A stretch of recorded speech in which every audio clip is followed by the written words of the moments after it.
ஆன்மநேய செல்வர்களாகவும் சிவஞான செல்வர்களாகவும் விளங்கிக் கொண்டிருக்கின்ற உங்கள் அனைவர் திருவடிகளையும் வணங்கிக் கொள்கின்றேன்.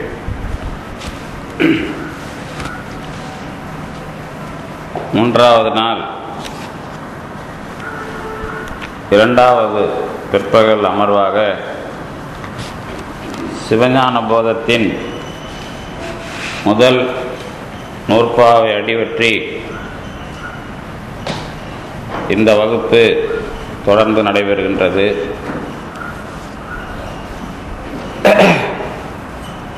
இந்த அவன் அவள் அது எனும் அவை மூவினைமையின் என்பதாக தொடங்கிய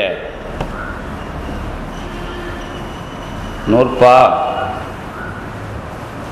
சிவஞான முனிவராலே இன்னும் மெய்கண்டாரை அடிப்படையாக கொண்ட சிவஞான முனிவர் விளக்கமாக 3 அதிகரணம் என்பதாகிய ஒரு பிரிப்பு முறை அமைகிறது. இந்த உலகமானது தோன்றி நின்று அழிவது என்பதை ஒரு கருத்து முடிவாக ஏற்றுக்கொள்ளுகிற முதல் அமைப்பு. அதுதான் ஈண்டு உளதாய் ஒருவன் ஒருத்தி ஒன்று என்று சுட்டப்பட்ட பிரபஞ்சம் உற்பத்தி திதி நாசம் உடைத்து என்ற முதல் அதிகரணம். அது அவன் அவள் அது எனும் அவை மூவினை மெயின் என்ற அந்த முதல் தொடரை அடிப்படையாக கொண்டு விளக்கம் செய்வதாக எடுத்துக்கொள்ளப்பட்டது. இரண்டாவது தோற்றிய திதியே ஒடுங்கி மலத்து உளதாம் என்ற தொடரை அடிப்படையாக கொண்டு ஒடுங்கின சங்காரத்தின் அல்லது உற்பத்தி இல்லை என்ற மேற்கோளை சாதிப்பதற்காக அமைந்தது. மூன்றாவதாக அந்தம் ஆதி என்மனார் புலவர் என்பதிலே அந்தம் ஆதி என்பதால் சொல்லப்பட்ட வந்தது சங்காரம் என்கிற அந்த தொழில்தான் முதன்மை தொழில். சுட்டு உணர்வாகிய பிரபஞ்சம் சுட்டு உணர்வு இன்றி நின்ற சங்காரத்தின் வழி அல்லது சுதந்திரம் இன்றி நிற்றலான். அது அதற்கான ஆய்வு. சுட்டு உணர்வை அடிப்படையாக கொண்டு அல்லது சுட்டு உணர்வு என்றால் என்ன என்ற விளக்கமாகத்தான் அவன் அவள் அது என்று வந்தது. இறுதியிலே சுட்டு உணர்வு இன்றி நின்ற பிரபஞ்சம் எப்படிப்பட்டது என்பதும் அதை செய்தது எது என்பதும் அந்த மாதிரியால் விளக்கப்பட்டன என்று மூன்றாவது அதிகரணத்தினால் முடித்து வைக்கிறார். இதை அந்த மாயையை எப்படி நாம் இந்த நூற்பாவிலே விளக்குவதாக அமைக்கிறார் என்றும் அது காரணமாக இந்த காட்சிப்பட்ட உலகம் காரணமாக இந்த காட்சிப்படுவதற்கு மூலமாக அமைந்த வினை கொள்கையும் எப்படி அதனுடன் சேர்ந்து வருகிறது என்பதையும் நாம் காலையிலே சிந்தித்தோம். இந்த காட்சிப்படுகிற உலகம் வெறுமனே காட்சிப்படவில்லை. பொருள் வகையில் சுட்டப்பட்ட பொருள்தான். அது அறிவு இல்லாத பொருள்தான். அந்த பொருள் சுட்டு உணர்வு இல்லாத பொருளாக ஒடுக்கப்படும். இந்த காட்சிப்படுகிற பொருள் சுட்டு உணர்வு இல்லாததுன்னா சுட்டி அறியப்பட முடியாத அருவப் பொருள். சுட்டு உணர்வு இன்றி அப்படிங்கிறது அருவப் பொருளாக அது எப்படி ஒடுங்குகிறது என்பது. அதே சுட்டு பொருளாக இருக்கிற நிலைமை எதனால் வந்தது என்ற கேள்விக்கு பதிலாகத்தான் வினை கொள்கை அதனோடு இணைகிறது. வினை கொள்கை அல்லது வினை விளக்கம் ஏன் அதனோடு இணைகிறது என்று கேட்டால் அதற்கான விடைதான் இந்த ஆணவ மல சேர்க்கை என்பது.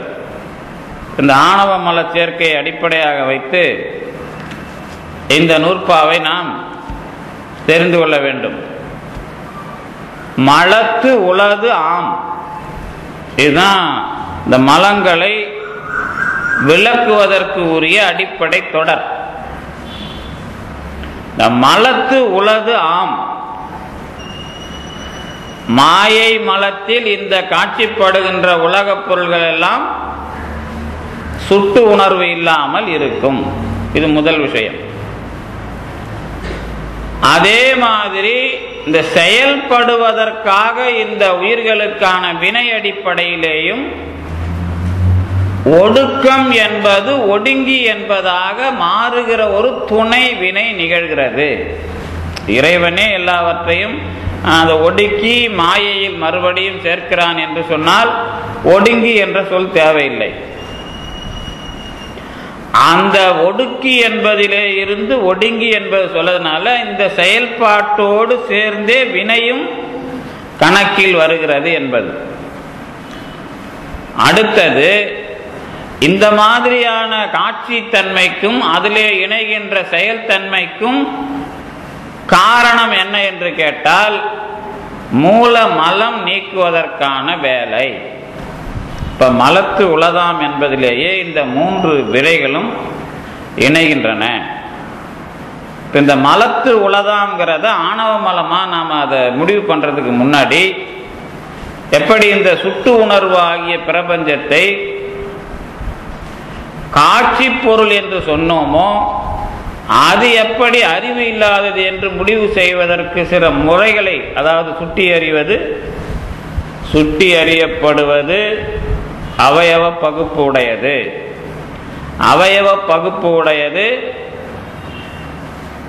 சடமாகும், அவயவ பகுப்பு உடையது பலவாகும், பலவாய் சுட்டி அறியப்படுதலின் அவயவ பகுப்பு உடைமையின் சடம் என ஒரு முடிவு. இன்னும் நீங்க பார்க்கிற பொருள் எல்லாம் இந்த அவயவ பகுப்பு உடையது மட்டும் இல்ல,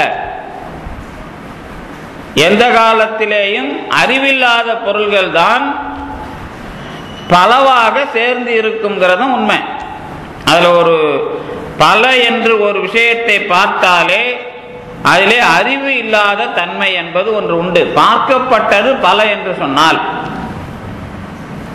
அது தோன்றி நின்று அழியும். அவ்வளவுதான் அதுல அந்த முடிவு. அதே மாதிரி இந்த சுட்டி அறியப்பட்ட உலகம் இந்த படைக்கப்பட்டதுன்னு சொல்கிறீர்களே, அது எந்த மாதிரி படைக்கப்பட்டிருக்கிறது? அதுக்கு பதில் சொல்ல வேண்டும். எந்த மாதிரி படைக்கப்பட்டிருக்கிறது?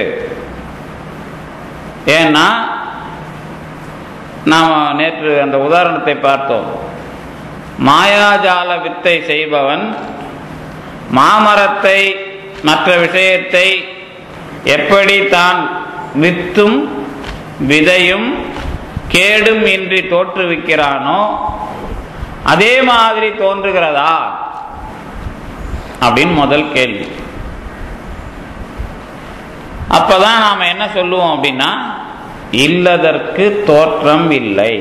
முதல் விஷயம், தோற்றுவிக்கப்படுறதுனா எது தோற்றுவிக்கப்படும் அப்படிங்கிறது ஆராய்ச்சி தான். இப்ப நாம அதை முடிவு பண்ணாதான் மலம்ங்கிறதுக்கு போக முடியும். மலம்னா ஆணவ மலத்தோட முடிவுக்கு போக முடியும். இப்ப மாயாஜால வித்தை செய்யறவன் மாமரத்தை உற்பத்தி பண்ணா அதுல ஒன்றும் தப்பு இல்லை. அவன் உற்பத்தி செய்தது மாமரம் என்ற ஒன்று ஏற்கனவே இருக்கிறது. அது இங்கே பார்க்கப்படவில்லை, அதை பார்க்க செய்தானே தவிர இல்லாததை உருவாக்கவில்லை. முதல்ல அந்த உதாரணத்தை அப்படிதான் நாம மறுக்கிறோம். இல்லாததை உருவாக்க முடியுமா? இது ஒரு ஆராய்ச்சி. இல்லாத உருவாக்க முடியுமான்னு கேட்டா எப்படி அதை முடிவு பண்ணுவீங்க? இல்லாத நாம சொல்லணும். உலகத்துல இல்லாத ஒன்றை நாம எப்படி நினைச்சு பார்க்கிறோம்? அதுக்கு தான் உதாரணம் உங்களுக்கு தெரியும். முயல் கோடு இன்மை, முயலுக்கு கொம்பு இல்லை, குதிரைக்கு கொம்பு இல்லை, இந்த மாதிரி படிக்கிறோம்ல. அப்ப இல்லை என்று சொன்னால் என்ன? அதுல அப்புறம் வந்துடும், முயலுக்கு கொம்பு இல்லைன்னு நாம சொல்றோம். அப்ப இல்லை என்றால் என்ன? இல்லை என்றால் என்ன, இல்லைன்னா என்ன அப்படிங்கிறது நம்ம எப்படி அறிவுனா என்னன்னு சொன்னோமோ அந்த மாதிரி இல்லை என்றால் என்ன அதை முடிவு பண்ணணும். இல்லை என்று சொன்னால் என்ன, இப்ப இல்லை என்பது என்ன அப்படி கூட வச்சுங்களேன். இல்லை என்பது என்ன, இல்லைங்கிறது இல்லை இல்லை அதுதான் நம்ம என்ன சொல்லுவோம். இப்ப நம்ம சொன்னோம்ல முயலுக்கு கொம்பு இல்லை, ஒரு உதாரணம் சொன்னோம்ல, அந்த மாதிரி அதான் அது வந்து நம்ம வாதம், உடனே நம்ம வாதம் வந்துடும், நமக்கு வாதம் பித்தம் சிலைத்துவம்லாம் வந்துடும், அது இல்லை பிரச்சனை. இப்போ நான் முயலுக்கு கொம்பு இல்லை என்று சொல்வதனுடைய பொருள் என்னன்னா, மாட்டுக்கும் கொம்பு இருக்கிறது, முயலுக்கு கொம்பு இல்லை அப்படின்னா முயலுக்கும் கொம்புக்கும் சம்பந்தம் இல்லை. கொம்பும் இருக்குது முயலும் இருக்குது, ஆனா முயலோட கொம்புக்கு சம்பந்தம் இல்லை. அப்ப இல்லை என்று சொல்லுகிற ஒன்றை உன்னால் சொல்ல முடியுமான்னு ஒரு கேள்வி. இப்படி சொன்னாதான் அதுக்கு அடுத்த பதில். இல்லை என்று நான் சொன்ன ஒன்று சம்பந்தம் இல்லை என்பதுதான் பொருள். அதை இன்னும் அழகா சொல்லுவாங்க. என்ன சொல்லுவாங்கன்னா, நீலக்கோட்டு பவள யானை சாதவாகனன் கோயிலுள்ளும் இல்லை. அது ஒரு பழமொழி மாதிரி, அதாவது ஒரு நியாயத்தொடர் மாதிரி ஒன்று சொல்லுவாங்க. நீலக்கோட்டு பவள யானை சாதவாகனன் கோயிலுள்ளும் இல்லை. சாதவாகனன் கோயில் வந்து அந்த சமணர்கள் பௌத்தர்கள்லாம் வரும்போது அந்த கோயிலை பற்றி பேசுவாங்க. இந்த உலகத்தில் இருக்கிற எல்லாம் அங்கே இருக்கும். இந்த சாதவாகனன் கோயிலில் ஒன்று இல்லை அப்படின்னா இந்த உலகத்தில் அது எங்கேயும் இல்லை. சரி, சாதவாகனன் கோயில்லையாவது இது இருக்குதா எதுன்னு கேட்டா, நீல கொம்பு இருக்கிற பவள நிறம் கொண்ட ஒரு யானை சாதவாகனன் கோயிலிலேயும் இல்லை. நீலக்கோட்டு பவள யானை, நீல கொம்பு உடைய பவள நிற யானை சாதவாகனன் கோயிலிலேயும் இல்லை. அது ஓ அப்படியா, நீலக்கோடு அப்படின்னா அந்த தந்தம் நீல நிறமாக இருக்கிற தந்தம். உடனே பெரியலா போடாதீங்க, பெரியலா போட்டா ரொம்ப நீட்டமா இருக்கிற தந்தம் அதுதான் கிடைக்குது அந்த யானை, அது பிரச்சனை இல்லை, அதான் சரிதான். அது அந்த நீல நிறமுடைய கொம்பு, இந்த தந்தம் இருக்குல்ல, அந்த நீல நிறமுடைய தந்தம். அதே மாதிரி யானை வந்து கருப்பா இருக்கும் வெள்ளையா இருக்கும், ஆனா பவள நிறத்துல யானை. இப்போ எனக்கெல்லாம் இப்போ நம்ம பவளம் அப்படின்னா, இப்போ உங்களுக்கு பவள நிறம் தெரியுமா அப்படின்னு கேட்டால் பவள நிறத்தை எது சொல்லுவீங்க? இப்போ வேணா உங்களுக்கு தெரிஞ்சிருக்கணும், அது பவளத்தில் மோதிரம்லாம் போட்டிருப்பீங்கல்ல. இப்போ பவள நிறத்தை இப்போ வந்து நாம் இன்னும் இயற்கையில் வந்து ஒரு நண்பர் வந்து நல்ல ஓவியெல்லாம் புத்தகத்துக்கெல்லாம் அட்டைப்படம் போடுவார். ஒரு பூவுக்கு அடியில் ஒரு கலர் இருக்கும், பிங்க் கலர் மாதிரி ஒரு கலர், அது நம்ம இவங்க வீட்டு வாசலில் கூட இருக்கா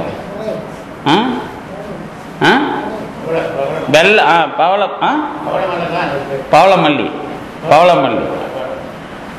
அந்த நிறத்தை வந்து எந்த காம்பினேஷன் பண்ணாலும் அதை எங்களால் அந்த ரேப்பர் பிரிண்ட்டுக்கு கொண்டு வர முடியல அப்படிம்பார் அவர். ரொம்ப நல்ல வெளிநாட்டுக்கெல்லாம் அட்டைப்படம் போட்டு கொடுக்குறவர் தான்.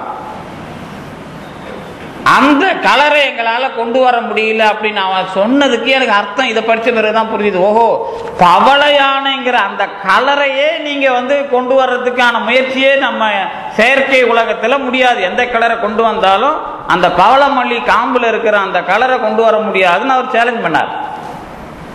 அதை யானைக்கு சொல்றான் அவன்.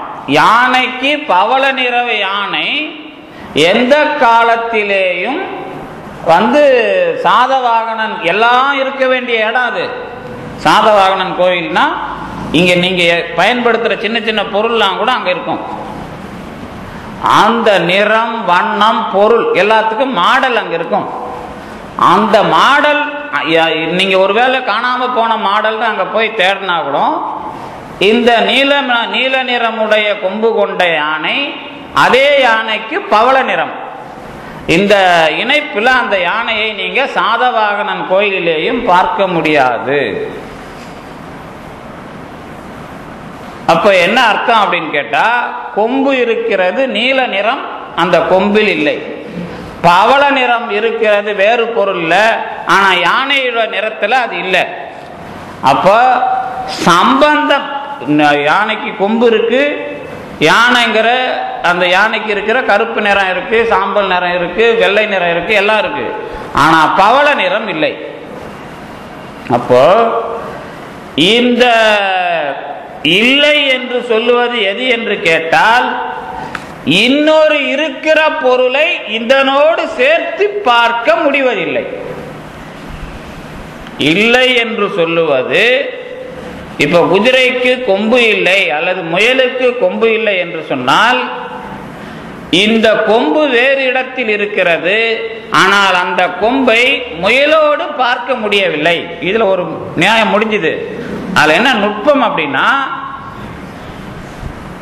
நாம் இல்லை என்று சொல்லுவதே எதை வைத்து சொல்லுகிறோம் என்று சொன்னா, இருக்கிற பொருள்களை வைத்து தான் சொல்லுகிறோம். அதான் அதுல இருக்கிற நுட்பம். இருக்கிற பொருள்னா கொம்பு இருக்குது, முயல் இருக்குது, இந்த ரெண்டும் இருக்கிறது தான். ஆனா இந்த ரெண்டை நாம இல்லைன்னு எங்க சொல்றோம்னா, இந்த ரெண்டும் இதுல இல்லைன்னு சொல்றோம். அப்ப இல்லை என்று சொல்லுகிற ஒரு விஷயமே உலகத்தில் இல்லை. இதுதான் முதல் விஷயம். அப்ப எல்லாமே இருக்கிறது என்பதுதான். இதை வச்சுதான் நாம என்ன பண்றோம் அப்படின்னா, அனைத்தும் உள்பொருள்கள். இப்ப சைவ சித்தாந்தத்துக்கு ஒரு பேர் உண்டு. என்ன பேர்னா உள்பொருள் கொள்கை. இந்த ரியலிஸ்டிக் பிலாசபி இதுக்கு பேர். இன்னும் கொஞ்சம் அட்வான்ஸா போய் பாலிதீசம், பல்பொருள் உண்மை கொள்கை. ஒரு பொருள் உண்மை இல்லை, பல்பொருள் உண்மை கொள்கை. சைவ சித்தாந்தத்துக்கு பேர் பாலிதீசம். பாலிதீசம், THEISM.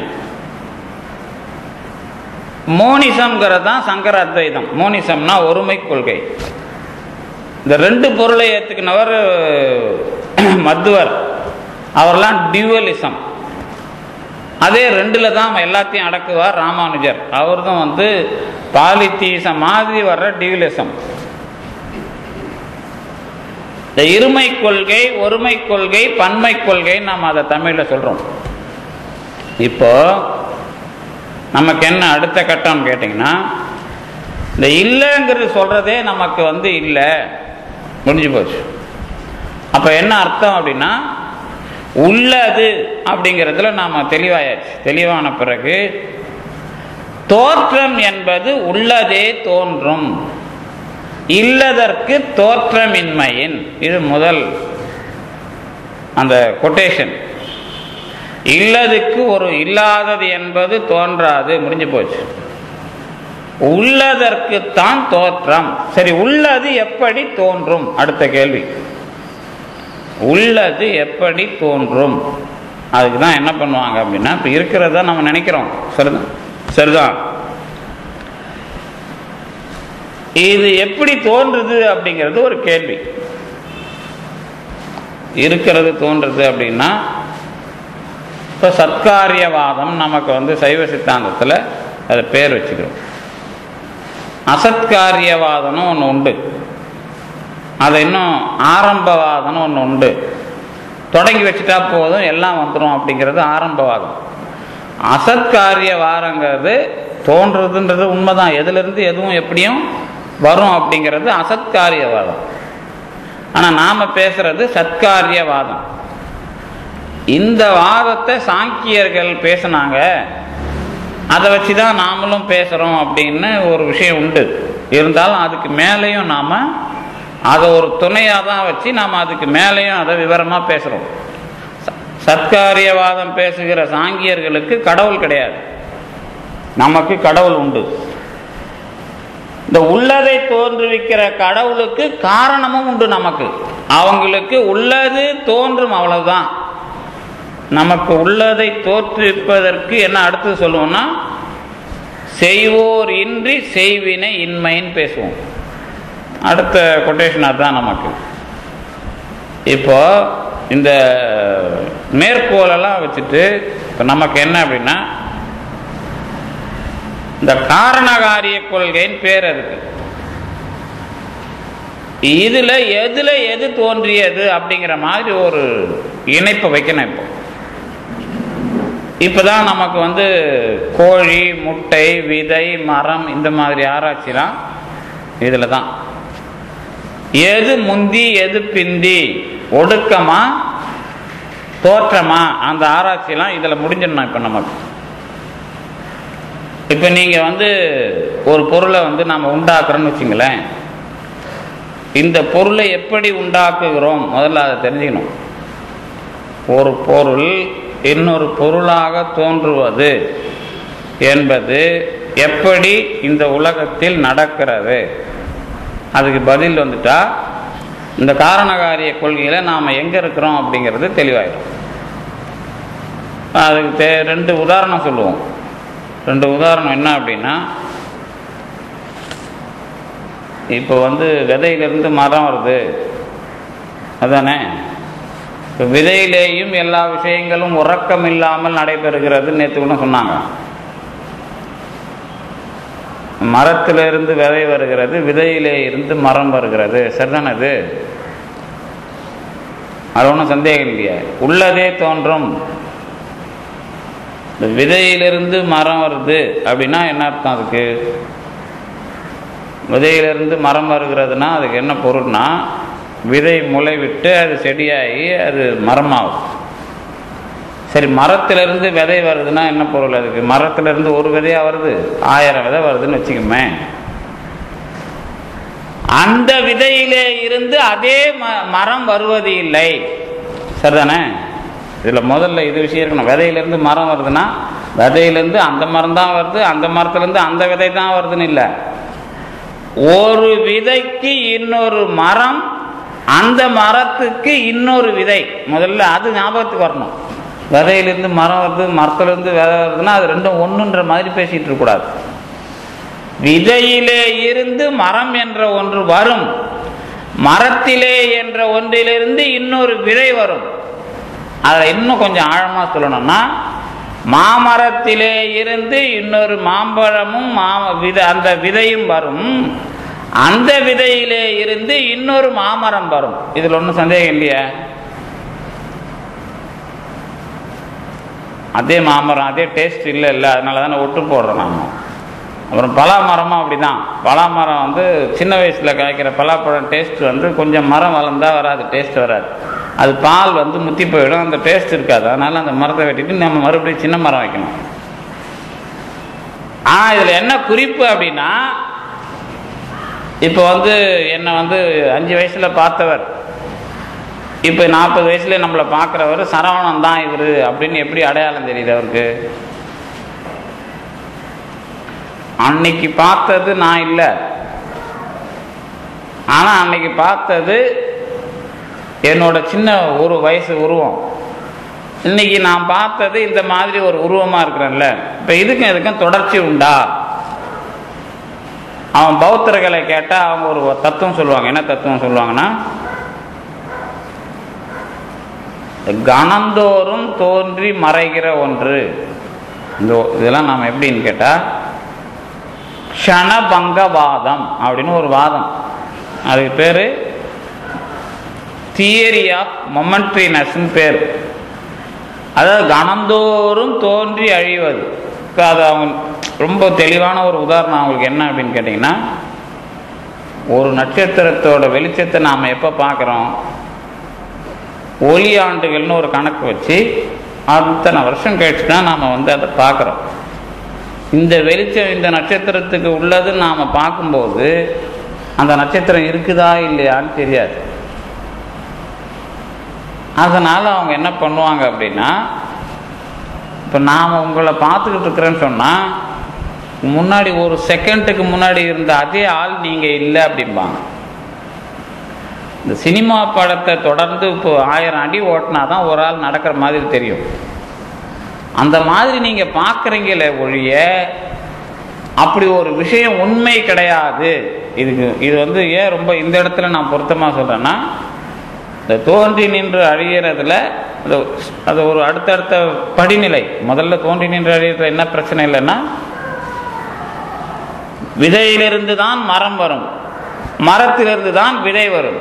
ஆனால் விதையிலிருந்து மரம் வரும், மரத்திலே இருந்து விதை வரும் என்பது ஒரு தொடர்ச்சி. அதிலிருந்து அதுவே வருவதில்லை. அது ஒரு குறை இருக்குல்ல, அந்த குறையை அடுத்த கேள்வி பதிலில் தீர்க்கணும். இதுக்கு தான் இந்த உதாரணங்களை நிறைய சொல்றது. முதல் விஷயம், விதையிலிருந்து மரம் வரும், மரத்திலே இருந்து விதை வரும். இதுதான் உள்ளது தோன்றும். மரத்திலிருந்து என்ன வராதுன்னா பாம்பு வராது. அது விதையெல்லாம் வரும். விதையிலிருந்து அப்புறம் பாம்பு வருமே, சில விதையில் பாம்பு இருக்குமேன்னு கேட்பார் அவர். பாம்புக்கு அது மூல காரணம் இல்லை. அப்போ அதுக்கு இன்னொரு கேள்வி பதில் இருக்குது காரண காரியத்தில். இப்போ விதையே மரமாக தானாக வந்துருமானா வராது. அதுக்கு நல்ல மண், அதுக்கு கொஞ்சம் தண்ணி, அதுக்கு கொஞ்சம் காற்று, இதெல்லாம் துணை காரணம்னு பேர். அந்த மாதிரி சில விதையில் சில பாம்பு இருக்கும், அது துணை காரணம். பாம்புக்கு விதை தான் முதல் காரணம் கிடையாது. அப்போ தான் காரணத்தை பிரிச்சிருவோம்.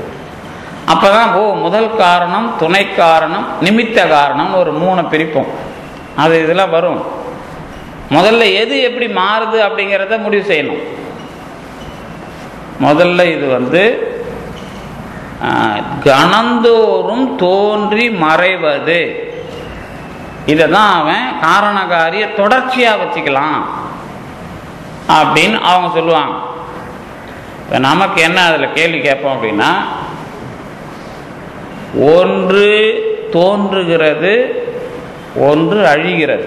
இது ரெண்டுத்துக்குமான இடைவெளி ரொம்ப வேகமாக நடக்குது. அதனால தான் கணந்தோறும் தோன்றி மறைகிறது அல்லது மறைந்து தோன்றுகிறதுன்னு அவங்க சொன்னாங்க. நாம் என்ன கேட்டோம், மறைவது தோற்றுவிக்கிறதா, தோற்றுவிப்பது மறைக்கிறதா? இப்போ கணந்தோறும் தோன்றி மறையுது நான் சொன்னான்ல, இந்த அழிஞ்சி போனது தான் தோற்றுவிச்சுட்டு அழிஞ்சி போகுதா, அல்லது தோன்றுகிற ஒன்று அழித்து விட்டு போகிறதா? இப்படி வச்சுக்குமே. இப்போ மணி 3:44ன்னு வச்சுங்களேன். இது இப்போ 3:44லேருந்து 45க்கு போக போகுது. இந்த 3:44லேருந்து 45க்கு போகுதுன்னா 44.59 சரிதானே?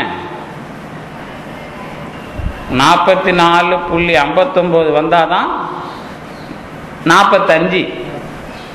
இந்த 44.60ன்னு வருமா, 60ன்னு 1 வருமா, இல்லை 59ன்னு 1 வருமா? 1 வந்துடும்.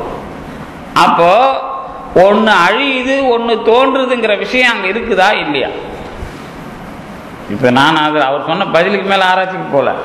லீஃப் வருஷம் ஏன் வருதுன்னா இந்த பிரச்சனையில் தான் லீஃப் வருஷம் வரும். இந்த ஒரு வருஷத்தில் ஒரு நாள் குறையுது இல்லை, அது இந்த ப்ராப்ளத்தில் தான். அப்போ நாம் என்ன சொன்னோம் அப்படின்னா, இப்போ நம்மதில் சில நாள் 32 நாள் வரும். இங்கிலீஷ் காலண்டரில் 32 நாள்லாம் வராது. ஏன் இந்த 32 நாள் வருதுன்னா, நமக்கு நாழிகை கணக்கு வேற. இதில் நாம் முழுசாக நாம் கரெக்டாக அதை பண்ணி வச்சுருப்போம். அது இது ரொம்ப வேறுபட்ட ஒரு அமைப்பு. இது 60 முடிந்த பிறகு அந்த கணக்கு 1லிருந்து ஆரம்பிச்சுது அப்படின்னு சொன்னா, நீங்க சொல்ற மாதிரி ஒன்று மறையுது ஒன்று தோன்றுதுன்னு ஒத்துக்கலாம். ஆனா தோன்றதும் மறையறதும் இதுல நமக்கு தெளிவாகவே வரலையே. ஒருவேளை தோன்றுவது அழித்து விட்டு தோன்றுகிறதுன்னு சொல்லணும், அல்லது அழிவது தோன்றுவித்துட்டு மறையுதுன்னு சொல்லணும். இதுக்கு இது காரணமாயிடும். அதெல்லாம் இதுல இல்லாததுனால அவனும் என்ன பண்ணிடுவான், அது ஒரு அவங்களும் கடைசியா சங்கரர் மாதிரி சொல்ல முடியாதுங்கிறதுக்கு இடத்துக்கு போயிடுவாங்க. இப்ப நமக்கு என்ன அப்படின்னா, இந்த இரண்டிற்குமான காரணத்தை எங்கே இருந்து நாம் தெளிவுபடுத்துவது? அந்த ரெண்டிலேயே அதை சொல்ல முடியாது. இந்த விஷயத்தை செய்விப்பதற்கு ஒருவன் வேண்டும். இதை முடிவு பண்ணி இதை தொடக்கி வைக்கிறதுக்கு ஒரு ஆள் வேண்டும். அப்படிங்கிறதான் உள்ளதற்கு செய்வோர் இன்றி செய்வினை இன்மையின் அந்த மேற்கோளை எடுத்தார். இது முடிஞ்சு போச்சு. அடுத்தது இன்னொரு விஷயம், எதிலே இருந்து எது தோன்றும் அப்படிங்கிறதுல இன்னும் நாம தெளிவாக ஒரு முடிவுக்கு வரணும். எல்லாருக்கும் நமக்கு அது தெரியும். ஓரளவுக்கு பால்ல இருந்து என்ன வரும், தயிர் வரும். தயிர்லேருந்து நெய் வராது உடனே. மோர் வந்து அதை கடைஞ்சி அப்புறம் நெய் எடுக்கணும். அப்புறம் நெய்யை வந்து வெண்ணெய் எடுக்கணும். வெண்ணெய்க்கு பிறகு தானே நெய். சரிங்க, இது வந்து மாறுது இல்லை, மறுபடியும் பாலால் வரணும். பரிணாமம்னா இது ஒன்று இன்னொன்னா மாறிடுது இல்லை, வேறவா ஒன்னா, இது மறுபடியும் அதிலேயே வருமா, இதில் அதுக்கு இடம் இருக்கா, இந்த கேள்வி. இப்போ நாம் வந்து என்ன பண்ண போகிறோம் இப்போ அப்படின்னா, இப்போ நீராவி இருக்குன்னு வச்சுக்கலாம், தண்ணியை கொதிக்க வைக்கிறோம். தண்ணியை கொதிக்க வச்சா ஆவியாகவும் மறுபடியும் அதில் நமக்கு தண்ணி கிடைக்கும். நீராவி மாதிரி ஒன்று, பால் மாதிரி ஒன்று. இந்த பொருள் மாற்றம், அதாவது அழிவது அல்லது மாறுவது அப்படிங்கிறது ரெண்டு விதமான விஷயம். அதே மாதிரி இன்னொரு உதாரணம் சொல்லுவோம். காரண காரியத்துக்கு தான் இதெல்லாம் உதாரணம், வேற ஒன்றும் இல்லை. இப்போ அறிவு எப்படி வரும் நமக்கு அப்படின்னு திருவள்ளுவரை கேட்டால், திருவள்ளுவர் என்ன சொல்லுவார், தொட்டனை தூறும் மணற்கேணி மாந்தர்க்கு கற்றனை தூறும் அறிவு. இந்த மணலை வந்து நீக்க, இங்கே நமக்கு அந்த உதாரணம் தெரியும். தண்ணி தேரணும்னா மணலை நீக்கினால் நீர் கிடைக்கும். அது மாதிரி அறிவானது நமக்கு வரும். அது ரொம்ப கவனமாக அந்த உதாரணத்தை சொல்லியிருக்காரு. இப்போ நமக்கு வந்து சைவ சித்தாந்தமா இல்லையா திருக்குறள்னு கேட்டால், அறிவை பற்றி முடிவு செய்கிற இந்த முறையே அவர் பழங்காலத்திலேயே சைவ சித்தாந்த முறையில் அறிவை பற்றி பேசினார் அப்படிங்கிறதுக்கும் அது உதவும். அது அப்புறம் வச்சுக்கலாம். ஆனால் இப்போதைக்கு நம்ம இடத்துக்கு என்ன, எதுக்காக நம்ம அதை பயன்படுத்தணும் அப்படின்னு கேட்டிங்கன்னா, நீர் என்பது காரியம். இப்போ தண்ணீர் தானே நமக்கு கிடைச்ச காரியம். இந்த தண்ணீர் என்கிற காரியம் எப்படி கிடைத்தது என்று கேட்டால், மணல் அல்ல, மணலை நீங்கள் தோண்ட தோண்ட தண்ணீர் கிடைத்தது. அப்ப மணல், இது மணலுக்கு பேர் என்ன, மணல் காரணமாக இருந்து அதை நீக்கினால் நீர் கிடைக்கிறது. அதான் அப்படி சொல்லுவோம். நாம சொல்றோமா இல்லையா? நான் கேட்கறதுனால உங்களுக்கு சிக்கலா தெரியுது. ஆனால் எடுத்த உடனே சொல்லிடுங்க. வேற யாராவது கேட்டீங்கன்னா, ஆமா மண்ணை நீக்கினா தான் தண்ணி வரும் அப்படின்னு சொல்லிடுங்க. நான் கேட்டால் மட்டும் கொஞ்சம் யோசனையா இருக்குது. மண் என்பது காரணம்தான், ஆனா நேர்காரணம் கிடையாது. மண் என்பது தடை, தடை நீங்கிய வழி நீரானது தெரிகிறது. சரிதானே? இதுல இருந்து காரண காரியத்துக்கு இன்னொரு உதாரணம் சொல்லுவான். காரண காரியத்துக்கு தான் நம்ம எல்லா உதாரணத்தையும் சொன்னாதான் நாம எந்த மாதிரி காரண காரியம் பேசுறோம் அப்படிங்கிறது இதுக்குள்ளாரதான் நம்ம தான் அடங்கும். எல்லாருக்கும் தெரிஞ்ச உதாரணம் இப்பதான் வரும். என்ன உதாரணம்னா, மண்பானை. இப்போ குயவன் பானை செய்யறது தான் இந்த உலகத்துல கடவுள் செய்யற வேலைக்கு நாம சொல்ற நேர் உதாரணம். முதல்லயே அதை சொல்ல வேண்டியதானப்பா, இவ்வளோ நேரம் எங்களுக்கு ஒன்றும் தெரியாத மாதிரி அதை ஏற்றுன்னு வந்து இப்போ சொல்றீங்களே அப்படின்னு நீங்க கேட்கலாம். இவ்வளோ விஷயத்துக்கும் பதில் சொன்னாதான் நாம அது சொன்னது சரியா தப்பா, நாம எங்க வந்து சொல்ல வர்றோம் அப்படிங்கிறதுலாம் அதுல இருக்கு. இப்போ இவ்வளோ விஷயம் சொன்னோம்ல, இப்போ தேநீர் ரெடியா இருக்கார், கொஞ்ச நேரத்தில் முடிச்சிருவோம். இந்த மணல்னா களிமண். மணலுங்கிறது நம்ம மண், அது கண்ணாடிக்கு தான் வரும். களிமண், அதிலே இருந்து பானை வருகிறது. எப்படி வரும் அப்படின்னு கேட்டா, நீங்க ஒரு குயவன் வேண்டும், சக்கரம் வேண்டும், தண்டம் வேண்டும், அவன் செய்யற மூளை வேண்டும் அவனுக்கு. அப்புறம் மூளை எதுக்கு பயன்படுதுன்னா, அந்த பானையை யார் பயன்படுத்துறாங்களோ அவங்களுக்கு ஏற்ற மாதிரி தயார் பண்றது. இதெல்லாம் அதுல அடங்கும். குயவனுடைய மூளை, அப்புறம் சக்கரம், இதெல்லாம் வந்து துணை நிமித்த காரணங்கள். துணை காரணமா இருக்கிறது சக்கரம், தண்டம், இதெல்லாம். இந்த நிமித்த காரணம் சொல்றது இந்த குயவன். அப்புறம் இன்னொரு துணை காரணத்தில் யார் வாங்குறானோ அவனுக்காகவும் அது வந்து ஒரு துணை காரணம். நேராக காரண காரியம் பேசணும். களிமண், அதிலே இருந்து குடம், அதான் நேர் காரண பொருள். எதுக்கு? குடம் என்ற ஒன்றிற்கு நேர் காரணம் களிமண். முடிஞ்சு போச்சா? இது நல்ல ரொம்ப தெளிவாக நமக்கு உதாரணம் இருக்கு. இப்போ நான் என்ன பண்ணுவேன், காரணத்திலே இருந்து காரியம் வருகிறது, அந்த காரியம் மறுபடியும் காரணத்திலே ஒடுங்குகிறது. இதான ப்ராசஸ், அடுத்த கட்ட ப்ராசஸ். இப்போ நமக்கு என்ன அப்படின்னா, குடம் என்ற ஒன்று களிமண்ணிலே இருந்து உருவாக்கப்பட்டு விடுகிறது. இது வந்து நேர் காரண காரியம். இந்த குடம் மறுபடியும் களிமண்ணாக மாறுமா? என்னது? எங்க மண்ணா மாறுது? அது அந்த சட்டி, ஏதாவது அந்த பொல்யூஷன் வந்தப்போ எல்லாம் பிளாஸ்டிக் விட மோசமானது அந்த களிமண் புருவா, அதாவது வடநாட்டில் கொடுக்குற அந்த சட்டி, மண் சட்டி. ஏன்னா அந்த பானை ஓடலாம் நம்ம இன்னும் என்னது சிந்து சமவெளி காலத்து பானை ஓடலாம் இன்னும் வச்சுக்கிறோம் நாம. அப்போ பிளாஸ்டிக் அழிஞ்சாலும் அழிஞ்சிடும், பானை ஓடு அழியாதுன்னு தான் அப்புறம் பார்த்து அதை கை விட்டுட்டாங்க. அது நிறைய குப்பையாயிடும் அப்படின்ட்டு இந்த பிளாஸ்டிக்கு மாற்ற மண் சட்டியை கொண்டு வரலான்னு பார்த்தாங்க. இந்த மண் சட்டினா வடநாட்டில் போனீங்கன்னா அதுக்கு புருவாம்பான், அதை டீ கொடுக்கறது, பால் கொடுக்கறது எல்லாம். அது வந்து யூஸ் அண்ட் த்ரோ போட்டு போட்டு போட்டு பார்த்தா அது சுத்தமாக அழிக்கவே முடியாது. அது வந்து ஊழி வந்தாலும் இப்போ சிந்து சமவெளி காலத்து பானை ஓட வச்சு பார்க்குற மாதிரி அதை வச்சு பார்த்துட்டு இருக்கலாம். அது எந்த காலத்துலையும் அது அழியாது. ஏன்னா அந்த அளவுக்கு அதை சுட்டுப்படும்னா அந்த அளவுக்கு அது தயாராகிடும். இப்போ நமக்கு என்ன விஷயம் அப்படின்னா, இந்த உள்ளதே தோன்றும் அப்படின்னு சொல்லிட்ட பிறகு காரணத்திலே இருந்து காரியம் வருகிறது, காரியத்திலே இருந்து காரணம் என்ற ஒன்று நிகழ வேண்டும்.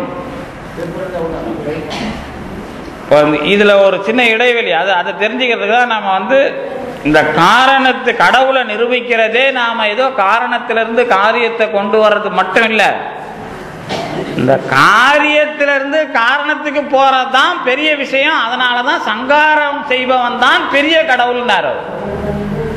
ஒன்றும் இல்லை, இந்த களிமண்ணிலேயே அது இருக்குது. இந்த களிமண்ணை பானையாக்கிறது பெரிய வேலை இல்லை, இந்த பானை ஆக்கினதை களிமண் ஆக்கிறது தான் பெரிய வேலை. அதான் சங்கார காரணம் தான் பெரியவன். இது இந்த உதாரணத்திலேயே நமக்கு ஓஹோ ஆமா, இது வந்து மறுபடியும் களிமண்ணா நினைச்சே பார்க்க முடியல இப்ப நம்மளால எதை, பானைய. ஆனா அது மறுபடியும் களிமண்ணா ஆக்குறது அப்படிங்கிறது தான் மலத்து உலது ஆம். இந்த மலத்துல உள்ள புகை வைக்கிறது. இதுக்கு இப்போ நமக்கு சயின்ஸ் நிறைய வளர்ந்து போச்சு. சயின்ஸ் நிறைய வளர்ந்ததுனால நான் நம்ம மாநாட்டிலுக்கு இங்கே வந்தப்போ அந்த தலைமை உரையில் அதான் எழுதியிருந்தேன். எனக்கு வந்த சிக்கலாக தான், முன்னாடி ஒரு 10-50 வருஷத்துக்கு முன்னாடி சைவ சித்தாந்தம் பேசினா இந்த பிரச்சனைலாம் இல்லை. எங்கன்னா ஆற்றல் இருக்குதா, அப்புறம் ஒளி இருக்குதா, இதெல்லாம் நம்ம இந்த பொருளை பற்றிலாம் சைவ சித்தாந்தத்தில் எழுதின மாதிரி நேராக சொல்லிட்டு போடலாம். ஆனால் இப்போ நமக்கு அறிவியல் வளர வளர என்ன பிரச்சனை இருக்குதுன்னா, இந்த மாயை கொள்கையை சரியாக சொல்லணும். அப்படி இல்லைன்னா சைவ சித்தாந்தத்தோட நிலவரம் வந்து என்ன பழைய காலத்து விஷயத்தையே இவங்க அதே உதாரணத்தை பேசிட்டு இருக்கிறாங்கன்னு ஆயிரும். கடைசியா அதுல ஒரு விஷயம் வரும். என்ன வரும்னா, இந்த சயின்ஸோட எண்ட்ல அவங்களுக்குலாம் தெரியும் இந்த பொருள்லாம் எங்க போய் முடியுது அப்படின்னு நான் ஒரு கேள்வி இந்த அணுலாம் வச்சு கேட்டேன்.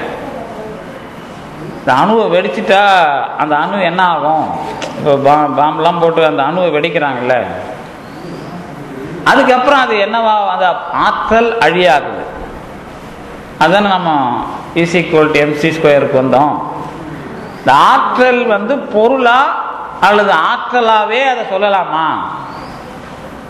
அது இன்னும் வந்து நம்ம கேட்குற ஆளுங்க பதில் சொல்ல தெரியல. இப்போ விஞ்ஞானத்தில் அது வந்து இப்போ அது மின்சாரம் ஒரு ஆற்றல் தானே, மின்சாரம் ஆற்றல் தானே. அவருக்கு வந்து இப்போ கேட்குறாரு, ஆற்றல் தானே அது, மின்சாரம் பொருள் கிடையாதுல்ல. ஏன்னா இப்போ நீரை வேகமாக சுத்த வச்சு அல்லது நெருப்பை எடுத்து மின்சாரம் எடுக்கிறோம்ல, நீர் குறையல, ஆனால் மின்சாரங்கிற ஒன்று உருவாயிடுது இல்லை, அது வேறு ஆற்றல். அது எங்கிருந்து வருது அப்படின்னு நமக்கு தெரியல. ஆனா மின்சாரத்துக்கு ஒரு எடை கொடுக்குறாங்க, இந்த இத்தனை கிலோவாட்டு இதெல்லாம் சொல்றோம்ல.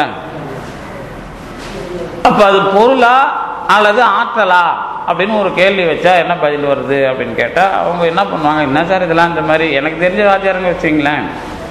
அதே மாதிரி அணுவை உடைச்ச பிறகு நம்ம மின்சாரமும் அதுலேயும் கிடைக்கும். அது என்னவா மாறும் அப்படின்னா, அதாவது அலை நீளமா மாறி அது ஆற்றலா வேலை செய்யும். அது வரைக்கும் பதில் சொல்லுவாங்க. முதல்ல இருக்கிறது அது ஒரு நிறை உள்ள பொருள், அதுக்கப்புறம் அலையா மாறி அது மாறதுக்கு பேர் தான் ஆற்றல் அப்படிம்பாங்க. இப்ப நமக்கு இதுல எது துணை செய்யுது அப்படின்னு கேட்டீங்கன்னா, இப்ப அறிவியலை பத்தி நம்ம கேள்வி கேட்க போல, இந்த அருவத்தன்மையில் பொருளை நாம் கொண்டு சேர்க்க முடியும் அப்படிங்கிறதுக்கு எண்டு அதான், முடிவு அதான். இப்ப நாம பார்க்கிற உலக பொருள் இருக்குல்ல, இது அருவமா ஒரு பொருளை இருக்குதுன்னு சொல்றதுக்கான உண்மை வரைக்கும் நமக்கு சயின்ஸ் வளர்ந்துருக்கு, வேற ஒன்றும் இல்லை. இப்ப நாம பார்க்கிற இந்த பொருள் எல்லாமே, எல்லா பொருளையும் கடைசியா எங்க கொண்டு போய் வைக்கணும் அப்படின்னுவா, அந்த மூலப்பொருள்ல கொண்டு போய் வைக்கணும். இது பெருமானுடைய வேலை. நமக்கு என்ன பிரச்சனைனா, களிமண் குடத்துக்கு மூலம் களிமண் அப்படின்னு நினைச்சுக்கிட்டு இருக்கிறது தான் பிரச்சனை. களிமண்ணுக்கு இன்னொரு மூலம் இருக்குல்ல, களிமண்ணுக்கு இன்னொரு மூலம் இருக்கு, அதுக்கு மூலம் இன்னொன்னு இருக்கு. அந்த மூலத்துக்கு நோக்கி பெருமான் பானையை ஆக்கினானா, அல்லது பானைங்கிறது தான் நாம நினைக்கிற மாதிரியான களிமண்ணை மட்டுமே மூலமாக கொண்டதான்னு கேட்டா இல்லை. அப்ப தோற்றமும் யாருக்கு தெரியும்னா, அந்தத்தை செய்யறவனுக்கு தான் தோற்றம் தெரியும். ஓ, அந்தம்ங்கிறது மிகப்பெரிய வேலைன்னு சொன்னா அவன் மட்டும்தான் தோற்றத்தையும் செய்வான், மற்றவன் தோற்றம் செய்வாங்கிறது அது உண்மையான தோற்றம் கிடையாதுங்கிறது அதில் அடிபட்டு. ஏன்னா இப்போ உங்களுக்கு தெரியும், எதை எங்க வைச்சான்னு தெரிஞ்சாதான் அவன் தான் எடுப்பான். இதை எடுக்கணும்னு போறவன் எல்லாத்தையும் தேடிக்கிட்டு இருப்பான். இப்போ தலைவர் நம்ம வீட்டில் ஒரு தடவை திருடு போச்சுங்க, இருந்த ஒரு 300 ரூபாய் தான் எடுத்து போனான், ஆனால் மற்ற ரூபாய் நிறைய இருந்து அது அவனுக்கு தெரியலம்பார். அப்போ வச்சிருந்தா தானே, நீங்கள் வைக்கும்போது பார்த்துருந்தா தானே அவன் எடுப்பான். அவன் தேடுறவனுக்கு எது தெரியாது இல்லை, கிடைக்கிறதான் அவன் எடுத்து போவான். அப்போ உலகத்தில் படைக்கிறவங்க பாதுகாக்கிறவங்க அழிக்கிறவன் சொல்றவன்லாம் கிடைக்கிறத செய்யற ஆளே தவிர அவனே பெரிய ஆள் கிடையாது. இன்னும் இதுல வர்ற ஒரு விஷயம், இதுல சிவஞான போதத்துல முதல் நூற்பாவருடைய அந்த விளக்கத்துக்கு நீங்க போயிட்டு அந்த மாபாடியத்தை எடுத்து பார்த்தீங்கன்னா அதுல வர்ற பிரச்சனையே என்ன வரும் அப்படின்னா, என்னென்னலாம் புராண கதை உண்டு அவ்வளவு பிரச்சனையும் அதுல அலசி ஆராய்ஞ்சிருப்பாங்க. புராணத்துல நீ பெரிய ஆளு, நான் பெரிய ஆளு, எந்த கடவுள் பெரிய கடவுள், யார் படைப்பு கடவுள், யார் காத்தல் கடவுள், எந்த ஆகமத்துல எந்த புராணத்துல சொல்லுது, எந்த விஷயத்துல இதெல்லாம் உபநிடத்துல வருதுன்ற பெரிய போட்டிலாம் அதுல குவிச்சு வச்சிருப்பாங்க. நம்ம ஏன்னா அன்னைக்கு நடந்த விஷயம் அப்படி நிரூபிக்கணும். உன் புராணத்துல பெருசா வருதா, என் புராணத்துல பெருசா வருதா, எந்த கடவுள் பெருசுங்கிறத அன்றைய நிலவரத்துக்கு நாம் அதை சொல்ல வேண்டிய நிர்பந்தம். ஆனால் இப்போ நமக்கு அது இல்லை. இப்போ நம்ம சயின்ஸை வச்சு சொல்ல வேண்டிய நிர்பந்தம் நமக்கு, ஏன்னா காலம் மாற்றாது. அதனால தான் சயின்ஸ் எந்த அளவுக்கு மாறி இருக்குன்னு பார்த்தா பொருளினுடைய அருவ நிலை, ஏன்னா ஆற்றல் அழியாது. அப்போ இந்த உலக பொருள் என்பது ஆற்றலாக மாற்றுவதுதான் அருவ நிலை, அதுதான் மலத்து உலகம். அதுல இருந்து மறுபடியும் பொருளை உருவாக்குறது பெருமானுக்கு தெரிகிறது. இந்த பொருள்கள் எல்லாம் சடப்பொருள்கள், அதனாலே அறிவாளி மறுபடியும் தோன்றிய மாதிரியே கொண்டு வருகிறான். இந்த தோன்றிய மாதிரியே கொண்டு வர்றதுக்கு தான் என்ன உதாரணம்னா, விதையிலிருந்து மரம் தான் வரும், மரத்திலிருந்து விதை வரும், ஆனால் அதே விதை அதே மரம் வராது, ஆனால் அதே முறை இருக்கும். அப்பதான் முறையை பற்றிய உறுதி நமக்கு தெரிகிறது. இந்த முறைக்கும் அதே பொருளுக்கும் உள்ள வித்தியாசத்தை தான் நாம மாத்தி மாத்தி நினைச்சுக்கிறதுனால வர்ற சிக்கல். இந்த இந்த இந்த மாதிரி நாம கொஞ்சம் அந்த படைப்பு முறை இருக்குல்ல, இந்த படைப்பு முறையில் இந்த மற்றவர்கள் அந்த 24 தத்துவம் சொன்னாலும் சரி, அல்லது ஆகம முறைப்படி இத்தனை தத்துவங்கள் அப்படிங்கிறதெல்லாம் எழுதுற விஷயம்லாம் இருக்குல்ல, இந்த படைப்பு இதுல இருந்து இது வருது, இதுல இருந்து இது வருதுன்னா ஒரு விவரமா சொல்றேன்ல, இது ஒரு முக்கியமான குறிப்பு என்ன அப்படின்னா, நாம இந்த பொருள் மறுபடியும் காரியமாக ஆகும் பொழுது எந்த நோக்கத்திற்காக ஆக்கப்படுகிறது என்பதை ஒட்டித்தான் இந்த இந்த படைப்பு முறையும். அதுக்கு இந்த படைப்பு முறை, அதுக்கு மேல இன்னொன்று உண்டு. இப்போ இந்த 36 தத்துவம் நாம படிக்கிறோம்ல, 36 96 இதெல்லாம் வந்து உருவாக்குற முறை. இப்போ இதை மட்டுமே இதில் நாம பேசல. இந்த உயிரோட அந்த ஓரறிவு உயிர்லேருந்து மனித அறிவு உயிர் வரைக்கும் படைக்கிற விஷயமும் அது உள்ள அடங்கும். அப்புறம் மனிதனை வந்து அந்த வினையிலே இருந்து மாற்றி அவனை மேலே கொண்டு போகிற விஷயமும் அதில் அடங்கும். இந்த எல்லா விஷயத்துக்கும் அதில் நமக்கு பதில் வரணும். அதனால தான் இந்த உள்ளதற்கு செய்வோரின்றி செய்வினையின்மையின் அப்படிங்கிறது ரொம்ப கவனமாக எல்லா காரணகாரிய கொள்கையையும் விவாதித்து நம்ம வந்து தெளிவு பெற வேண்டிய ஒரு அம்சம். அப்படிதான் அதை வச்சுக்கிட்டு தான் எல்லா விஷயத்தையும் சிவஞான முனிவரும் ஆராய்ச்சி செய்வார். ஒடுக்கத்தில் இன்னொரு விஷயம் என்ன அப்படின்னு கேட்டிங்கன்னா, இந்த பாட்டிலேயே அதை வந்து சிவஞான முனிவரும் ரொம்ப முயற்சி எடுத்து அதுக்கு ஒரு விளக்கம் எழுதுவார். இந்த அவன் அவள் அவை, அவன் அவள் அது எனும் அவைன்னு சொல்லிட்டு, அவை அப்படின்னு சொன்னா பன்மை, தோற்றிய திதியே ஒடுங்கி மலத்து உளது ஆம் அப்படின்னு சொன்னா ஒருமை. இந்த பன்மை ஒருமை மயக்கம் இதில் வருதா அப்படின்னு கேட்டால் இல்லை. தொகுதியாக அந்த ஒடுக்கிறதுல வந்து இப்போ தொகுதியாக ஒடுக்கிறதுன்னு வரும்போது அது ஒன்றாக ஒடுக்குகிறார் அப்படிங்கிறது ரொம்ப முக்கியம். ஏன் அது ரொம்ப முக்கியம் அப்படின்னா, இப்போ நீங்கள் ஒடுக்கிறோம் அதை தனித்தனியாக அப்படி அப்படியே ஒடுக்கி வச்சிருக்கிறோமான்னு கேட்டால் இல்லை. இந்த எல்லாவற்றையும் ஒன்றில் ஒடுக்கணும் அல்லது ஒன்றா ஆக்கணும். இந்த ஒன்றா ஆக்குற விஷயம் இல்லை அப்படின்னா என்ன பிரச்சனை வரும்? எல்லா ஒடுக்கத்தையும் அது என்று உளதுங்கிறதுல ஒருமை, உள்ளது என்பதாக ஒன்றாக சொல்லணும். அதில் என்ன நுட்பம் அப்படின்னு கேட்டால், இந்த சுட்டி அறியப்படுவதாய் பலவாய் உள்ளதுன்னு சொன்னால ஒரு லாஜிக், ஒரு முறை. அந்த அருவ பொருள்ல அது ஒன்றா இல்லை அப்படின்னு சொல்லிட்டீங்கன்னா அதுவும் அழிகிற பொருளாயிடும். இந்த மாயை என்பது அழியாத உள்பொருள், அதை நாம் அப்படி நிறுவனம். அதை மாயைங்கிறது சும்மா அது வெறும் தோற்றம் கிடையாது. இந்த உலக தோற்றத்திற்கு காரணமான மூலப்பொருள், களிமண் போல ஒரு மூலப்பொருள் அப்படின்னு நாம சொல்றோம்னு சொன்னா, அது ஒரே பொருள், அதுக்குள்ள பல என்பது கிடையாது. அதுக்குள்ள பல சொல்லிட்டீங்கன்னா அது சுட்டி அறியும் பொருளாயிடும். இது வேற, இது வேற, இதுக்குள்ள இதுன்னு சொல்லிட்டீங்கன்னா அந்த ஒரு பொருளே பல பொருள் ஆயிட்டா மறுபடியும் அது அழிகிற பொருளாயிடும்.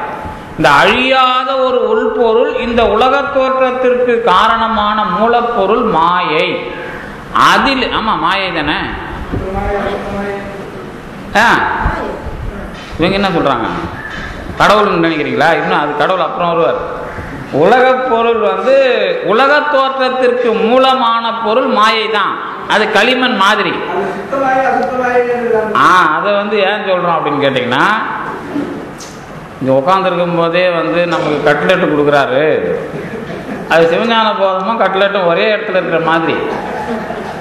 நாம் வந்து இப்போ ஞான பாடம் படிக்கும்போது இதெல்லாம் நமக்கு வேண்டாம்னு சொல்ல முடியாது. நாம் இந்த நிலவரத்தில் இருந்துட்டு தான் இதை படிக்கிறோம்.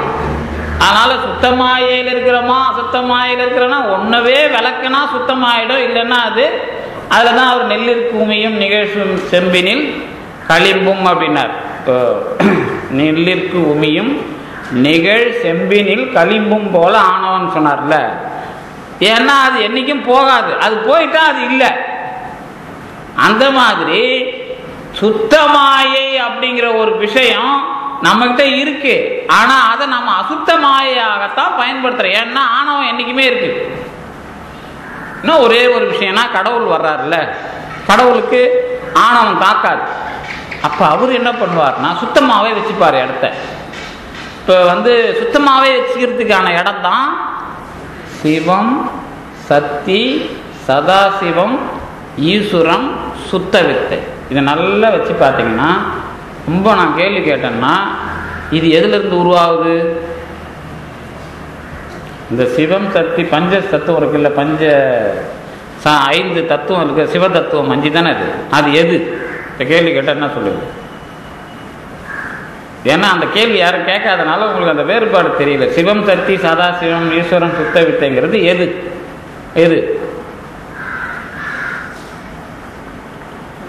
ஸ்ரீகண்ட ருத்ரர் சக்தி கலக்க கலக்குண்ட மாயை பாகன் படிச்சிருப்பீங்கல்ல. மாயைனா எது? மாயைனா எது? அறிவு இல்லாதது தானே மாயைங்கிறது, அறிவு இல்லாதது. அப்புறம் சிவம் சக்தி ஈஸ்வரம் சுத்த வித்தைன்னு படிக்கிறோமே, அதுக்கு அறிவு இருந்தா இல்லையா? என்ன வம்பா போச்சு? சிவம் என்பது அறிவே ஆனது, சக்தி என்பது ஆற்றல், சதாசிவம் என்பது 2ம் சமம், ஈஸ்வரம் என்பது ஞானம் மிகும், சுத்த வித்தை என்பது தொழில் மிகுந்தது. இப்படி படிச்சிருப்பேன்ல. அப்படின்னா என்ன அப்படிங்கிறத நாம புரிஞ்சுக்கிட்டாதான், ஓ சிவம் என்று இந்த பஞ்ச சிவ தத்துவங்களில் சொல்லப்படுகிறது கடவுளை பற்றி அல்ல, ஆன்மாவோடு தொடர்பு கொள்வதற்காக மாயை தத்துவத்தின் சம்பந்தத்தில் அறிவாக சிவம் நிற்கிற இடம். அதுக்குதான் சுத்த மாயைன்னு பேர். அங்க நம்ம விஷயம் இல்லாதனால அது அசுத்த மாயை கிடையாது, நாம இருக்கிறதுனால அதுக்கு பேர் அசுத்த மாயை. இப்ப சைவ பரிபாலன சபை இங்க இருக்குது அப்படின்னு சொன்னா, இப்ப நாம உட்கார்ந்துருக்கிறோம், அவ்வளவுதான். இப்ப இங்கேயே பசங்களை விட்டு விளையாட விட்டுருந்தீங்கன்னா அது வேற விளையாட்டு. இருக்கிறத யார் பயன்படுத்துறான் அதை வச்சுதான் அதுக்கு சுத்தமாயே அசுத்தமாயே. இன்னும் 2ன்னு சொல்லிட்டீங்கன்னா அது இந்த இலக்கணத்துல வராது. ஆனா உண்மை திருவருட் பயன்ல அந்த பிரச்சனையை வச்சிடறாரு. மாயை 2 இவை 6 ஆக ஆதின்னு அவர் சொல்லிடுறார். ஆதியிலேயே 2ன்னு அவர் சொல்லிடுறதுனால அந்த பிரச்சனை உங்களுக்கு. ஏன்னா என்னையிலிருந்து நாம இருக்கிறோம், என்னையிலிருந்து கடவுள் இருக்கிறோம், அந்த 2 பேர் இருக்கிறதுனால மாயை 2ஆவே இருந்துகிட்டு இருக்குது. ஆனா ஒண்ணுதான் அது. அந்த மாதிரி சொல்லலைன்னா மறுபடியும் லாஜிக்கை நாம உடஞ்சிரும். அந்த லாஜிக் உடஞ்சிரும். அந்த லாஜிக் என்னன்னா, சுட்டி அறியப்படாத ஒன்று ஒன்றாக இருந்தால்தான் நித்திய பொருள், உண்மை பொருள் அல்லது உள் பொருள். அந்த லாஜிக்கை நீங்க உடையாத மாதிரி அதுக்கு விளக்கம் சொன்னாதான் அப்ப சைவ சித்தாந்தம் சரியா சொல்றோம் அப்படின்னு அர்த்தம். இதோட அது சேரும், அதோட இது சேரும். அப்புறம் நமக்கு விஷயம் இவ்வளவுதான். கடவுளும் இருக்கிறார், நாமளும் இருக்கிறோம். உடம்பு நமக்கு இருக்கிறது, அவருக்கும் இருக்கிறது. அவர் இருக்கிற விஷயத்துக்கு அவருக்கு உடம்பு இருக்குதுன்னா அவருக்காக இல்லை, அவருக்கு உடம்பு தேவையில்லை. ஒவ்வொரு ஆளுக்கும் இப்ப நமக்குள்ள ஒரு சிவம், நமக்குள்ள ஒரு சக்தி, நமக்குள்ள ஒரு சதாசிவம், நமக்குள்ள ஒரு ஈஸ்வரம், நமக்குள்ள ஒரு சுத்த வித்தை, 5 நமக்குள்ள இருக்கு. ஏன்னா நாம் அறிவுடையவர்களாக இருக்க வேண்டுமானால் நமக்குள்ளே சிவம் சுத்தமாயை வைத்துக் கொண்டு வேலை செய்கிற, நமக்குள்ள இருக்கிற சிவம் இப்படிதான் இருக்கும். இன்னும் அந்த இடத்துக்கெல்லாம் போனாதான் நமக்கு என்ன தெரியும், இந்த தசகாரியம் தெரியும். இந்த தசகாரியத்துல தான் இதெல்லாம் வரும். அதை பார்த்து தான் ஓ இவ்வளோ விஷயம் அதுக்குள்ள இருக்குது அப்படிங்கிறது தான் அவர் துகளர் போதத்தில் எழுதினார். அப்புறம் தத்துவ பிரகாசத்தில் எழுதினாங்க. உண்மை அந்த ஒழிவில் ஒடுக்கத்துலலாம் அந்த மாதிரி எழுதினாங்க. இப்போ அந்த இடத்துக்கு நாம போகல. ஏன்னா இப்போ நாம பொருள் முடிவில் இருக்கிறதுனால அனுபவத்துக்கு இன்னும் போகாதனால அந்த அனுபவ விஷயம் தனி. அங்கே போனாதான் ஓஹோ நமக்கு உள்ளேயே 5 தத்துவங்களும் இருந்தன என்பதை பார்ப்பது தத்துவ ரூபம்னு வரும். தத்துவ ரூபம், தத்துவ சுத்தி, தத்துவ போகம் அப்படின்னு தத்துவ தரிசனம் இதெல்லாம் வரும்.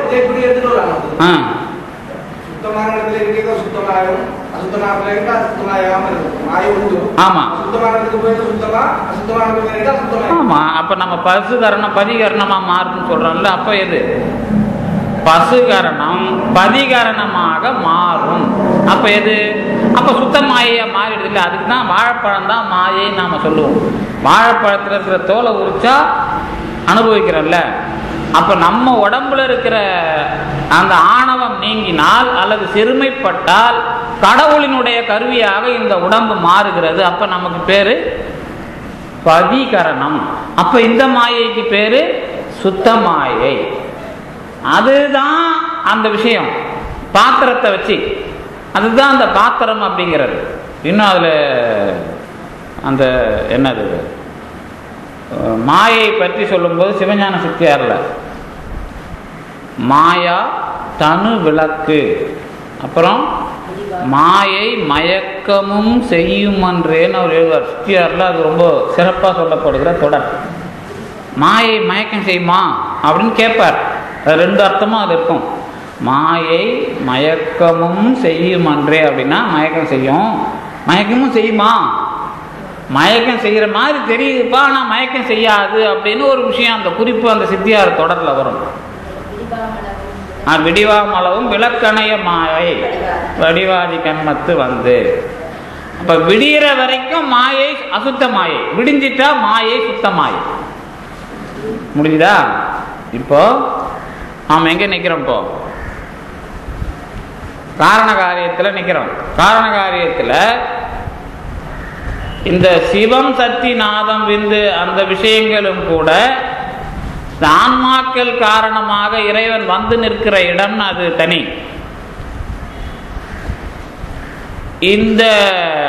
இந்த தோற்றம் இறுதி, அப்புறம் என்ன நடுவில் இருக்கிற இருப்பு, இதுக்கு உதவுகிற இந்த காரண காரிய விளக்கம். இந்த தோற்றம் இறுதி மறைவு, அது மறைவு இல்லை இருப்பு. இந்த இருப்பு தான் முக்கியம். நமக்கு இருக்கிறதன் மூலமாகவே இந்த தோற்றத்தையும் இறுதியையும் நாம் முடிவு செய்கிறோம் அப்படிங்கிறதுக்கே ஒரு அதில் தொடர் வச்சிருப்பாங்க. இத்தோற்றமும் ஈரும் உள்ளதன் பாலே கிடத்தலின். இருக்கிறதுன்னு சொன்னாலே ஒரு தோற்றம் உண்டு, ஒரு இறுதி உண்டு. இருக்கிறதுங்கிற வார்த்தையிலேயே அது இருக்கிறது, அந்த மாதிரி எல்லாம் அதில் வந்துடும். இப்போ நாம் எங்கே வந்தோம் அப்படின்னா, களிமண்ணும் அந்த குடமும், அதுதானே நம்ம காரண காரிய கொள்கைக்கு நமக்கு நேராக இருக்கிற உதாரணம். அதுக்கு முன்னாடி காரண காரிய உதாரணம் என்ன சொன்னோம் அப்படின்னா, தடை நீக்குதல். தடை நீக்குதல் ஒரு காரண காரியம். ஒரு பொருளை இன்னொரு பொருளாக மாற்றுதல் ஒரு காரண காரியம். இந்த ரெண்டு காரண காரியத்தையும் நாம் ஏற்றுக்கிறோம், அது முக்கியம். ஆணவம் நீங்கினால் அறிவு வரும். அறிவு ஆணவம் நீங்கிறதுனால வருதா? இந்த காரண காரியத்தை ஏற்றுக்கலன்னா ஆணவ மலத்தை ஏற்றுக்க முடியாது. உலக படைப்புக்கு தான் களிமண்ணிலே இருந்து குடம் தோற்றுவிக்கிற காரண காரியம். அந்த காரண காரியம் மாயைங்கிற ஒரு பொருள்ல வரும்போது பலவாக சொன்னால் அதுவும் அழிகிற பொருளாயிடும். அதனால அது அருவ பொருள்னு சொல்லும் போது ஒரே உண்மை பொருள்னு சொல்லணுங்கிறதுலையும் கவனமா இருக்கணும்னு நான் சொன்னேன். இப்ப ஆணவத்தை நீங்க காரண காரியத்திலேயே முடிவு பண்ணணும்னா எப்படி முடிவு பண்ணலாம்? காரண காரியத்திலேயே ஆணவத்தை முடிவு பண்ணணும். எப்படி முடிவு பண்ணலாம் அப்படின்னா, இப்போ தொட்டனைத்தூறு மணற்கேணி மாந்தருக்கு கற்றனைத்தூறும் அறிவு சொன்னோம்ல, அதுல மணல் நீங்கினால் அல்லது மணல் நீக்கப்பட்டால் தண்ணீர் தெரிகிறது. ஆனால் மணலிலே இருந்தே தண்ணீர் உருவாக்கப்படவில்லை. சரிதானது? ஆமா, அது கொஞ்சம் தெளிவா புரிஞ்சுக்கிட்டாதான் அது காரண காரியம். அந்த சம்பந்தம் என்னன்னு சொல்ல, காரண காரிய சம்பந்தத்துல மண்ணு தண்ணி உருவாக்குதா? இல்லை. இப்போ சரி, தண்ணி சுட வைக்கிறேன்னு வச்சுங்களேன். இப்போ தண்ணி சுட வைக்கிறீங்கல்ல, தண்ணியை சுட வைக்கும் போது எது காரண காரிய சம்பந்தம்? தண்ணியை சுட வைக்கும் போது எது காரண காரிய சம்பந்தம்? தண்ணியை சுட வைக்கிறாள் நெருப்பு. சரிதானே? சொல்லிட்டார்ல, சரி, பிரச்சனை இல்லை. தண்ணீரில் நெருப்பு சேர்ந்து தண்ணிக்கு இடம் மாறுமா? தண்ணிக்கு இடம் மாறுமா? தண்ணிக்கு இடம் மாறுதா? இல்லை. அப்ப அதுல காரண காரியம் என்ன நடந்தது? மாறாது. ஆனா தண்ணி ஆவியா மாறும். இப்ப தண்ணீரில் சூடு ஏறுகிறது என்பது என்ன? தண்ணியில சூடு ஏறுதுன்னா என்ன? சரி, தண்ணியில காற்றை ஏற்ற முடியுமா? ஏன் தண்ணியில தான் காற்றும் இருக்குது இல்லை, ஏன் தண்ணியில காற்றை ஏற்ற முடியாது? சூடையா ஏற்றுறோம். அதான் கொஞ்ச நேரத்துக்கு முன்னாடி முயலுக்கு கொம்பு இல்லைன்னா கொம்பு தனியா இருக்குது, முயல் தனியா இருக்குதுன்னு சொன்ன மாதிரி தண்ணீருக்குள் வெப்பம் என்கிற தத்துவம் இருந்து அது விரிவடைகிற காலத்தில் தண்ணீர் சூடேறுகிறது. இது காரணகாரிய சம்பந்தத்தில் அதனோட தொடர்ச்சி அதுக்குள்ள இருக்கும். ஆமா, அப்ப தண்ணீருக்குள் இருக்கிற வெப்பம் இந்த வெப்பத்தோடு இணைகிற காலத்தில் இந்த காரியம் நிகழ்வது போல தெரிகிறது. ஆனால் தண்ணீர் தான் ஆவியாக மாறுகிறது. தண்ணி ஆவியா கடல்லையும் தானே, அதாவது நாம் வச்சிருக்கிற சாதா தண்ணி வீட்டில் மூடி வச்சிருந்தாலும் அதுவும் ஆவியாகும். ஆனால் இந்த மாதிரி நாம் வெப்பம் ஏற்றி பார்க்க முடியாது. அதுக்குள்ள இருக்கிற வெப்பம் அதை செய்கிறது. இதில் என்ன ஒரு குறிப்பு அப்படின்னா, இந்த காரணகாரிய கொள்கையில நாம எந்த அளவுக்கு இந்த மாதிரியான விளக்கங்களை 3 விளக்கங்களும் நமக்கு துணை செய்கின்றன அப்படிங்கிறதான். இந்த ஒவ்வொரு காரணகாரியத்திற்கு உள்ளேயும் முற்றாக புறக்கணிக்கிற விஷயம் நமக்கு இல்லை. ஒன்று, தண்ணீர் என்ற ஒன்று மண் என்கிற தடை நீக்கமாக வெளியே வருகிற காரியம் ஒன்று. இரண்டாவது, களிமண் என்ற ஒன்றிலே இருந்து குடம் என்ற காரியம்.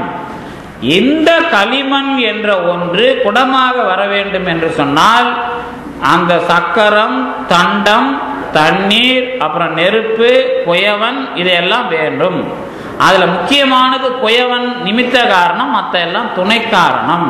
அதை பயன்படுத்துபவர்களும் வேண்டும், அவர்களும் துணை காரணம். அவ்வளவு விஷயமும் அதுக்குள்ள இருக்கு. ஆமா, இன்னொரு காரண காரியம் தண்ணீர் சூடேற்றுவதில் இருக்கிற வெப்ப தொடர்ச்சி. இதுல தொடர்ச்சி இருக்கிறது என்று சொல்லுவதற்கும், இதிலே துணைகள் இருக்கின்றன என்று சொல்லுவதற்கும், இதிலே தடைகள் நீங்குகின்றன என்று சொல்லுவதற்கும் 3 காரணகாரிய விளக்கங்கள் எல்லாம் நமக்கு உதவுகின்றன. எப்படி அப்படிங்கிறது தான் இந்த தடை நீங்கிறதுன்னு சொன்னால அதுல முக்கியமானது. இப்போ நமக்கு ஆணவத்தை பற்றி நேராக ஆணவம் சொல்லாமல் நம்ம அனுபவத்திலிருந்து ஆணவத்தை சொல்லலாம் அப்படின்னு நான் காலையில் சொன்னேன்ல, அதுக்கு இதான் விளக்கம். என்ன விளக்கம்னா, இப்போ நமக்கு அறிவு வருதுன்னு வச்சுக்கோமே. அறிவு எப்படி வருது? நமக்கு தொடக்க காலத்தில் வந்தது தான். இந்த கண்ணு, காது, மூக்கு இதெல்லாம் பயன்படுத்தி அறிவு வருகிறது. இந்த அறிவு கண்ணு, காதுக்கு, மூக்குக்கு இல்லாம உடம்புல இருக்கிற ஒரு பொருளுக்கு வருகிறது. உடம்புல இருக்கிற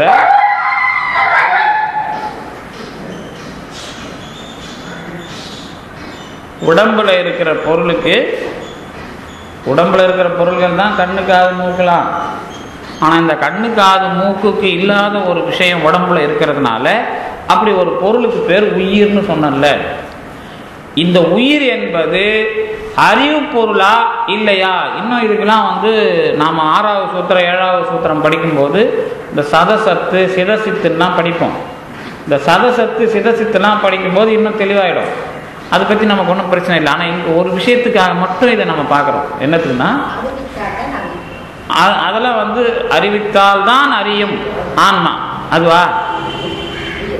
ஆமா, இந்த அறிவித்தால் தான் அறியுங்கிறத எதை வச்சு முடிவுக்கு வரீங்க? என்னுடைய காது இருந்தால்தான் கேட்கிறது. ஆனால் காதுக்கே கேட்கிற அறிவு என்ற ஒன்று ஆன்மாவினால் தான் தொழிற்படுவதாக தெரிகிறது. சரிதானே? சரி, அப்ப இந்த ஆன்மா என்ற ஒன்று அறிவாளியா இல்லையா? இந்த கேள்வியை அதை வச்சு கேட்கிறேன். ஆன்மா என்ற ஒன்று அறிவாளி தான், ஆனா கருவி இல்லாமல் அறிவாளியாக இல்லை. புரிஞ்சு போச்சா? சரி, இந்த அறிவு என்பது காது மூலமா தான் வருது அப்படின்னு சொன்னீங்கன்னா ஆன்மாவுக்கு இயற்கையாகவே அறிவு இருக்கிறதா இல்லையா?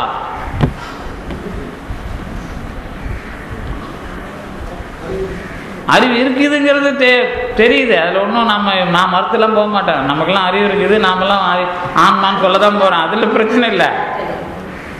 இந்த காது மூக்குனால வர்றதை தவிர வேற ஒன்றும் இல்லையா அதுகிட்ட? அதனால அறிவுன்னு எப்படி சொல்லுவீங்க அதை? அதான் என் கேள்வி. பொரிய அதெல்லாம் பாட்டுலாம் சரி, நமக்கு தான் நிறைய பாட்டு தெரியுத. அது இல்லை பிரச்சனை. பொறியின்றி ஒன்றும் உணராத புந்தி, அதெல்லாம் கரெக்டு. அது அவரும் கிண்டல் அடிக்கிறார், அதில் ஒன்றும் பிரச்சனை இல்லை. நமக்கு என்ன அப்படின்னா, இந்த கண் காது மூக்கு இவைகளால் எல்லாம் வருவது அறிவு, சரிதானே? இதை தவிர வேறு அறிவு என்று ஒன்று உண்டா? அதை எப்படி ஆன்மான்னு சொல்றது? ஏன்னா இந்த மாதிரி ஒரு கேள்வி கேட்குறான். நீங்க அறிவாளி அறிவாளின்னு சொல்றீங்களா? அப்படி ஒண்ணு இல்லப்பா, இதெல்லாம் சேர்ந்து இருக்கிறதுனால அறிவு இருக்கு. எப்படி வெத்தலை பாக்கு சுண்ணாம்பெல்லாம் சேர்ந்தா புதுசா ஒரு நிறம் வந்து நம்ம வாயில வந்து அரைக்கிறோமோ அந்த மாதிரி ஒண்ணு வருது. இது வந்து நீ தனிப்பொருளா சொல்ல தேவையில்ல அப்படிங்கிற தத்துவவாதியும் இருக்கிறார்கள். அதுதான் நம்ம புத்தத்தெல்லாம் பௌத்தத்திலலாம் பார்க்கறது. அப்போ நமக்கு என்ன அப்படின்னா, இந்த அறிவு பொருளுக்கு ஒரு ஒரு ஒரு ஒரு ஒரு அடையாளம் கொடுக்கணும். இந்த அடையாளத்துக்கு என்ன பேர்? பேரறிவா? அது இல்ல, அதுதான் கடவுளாச்ச.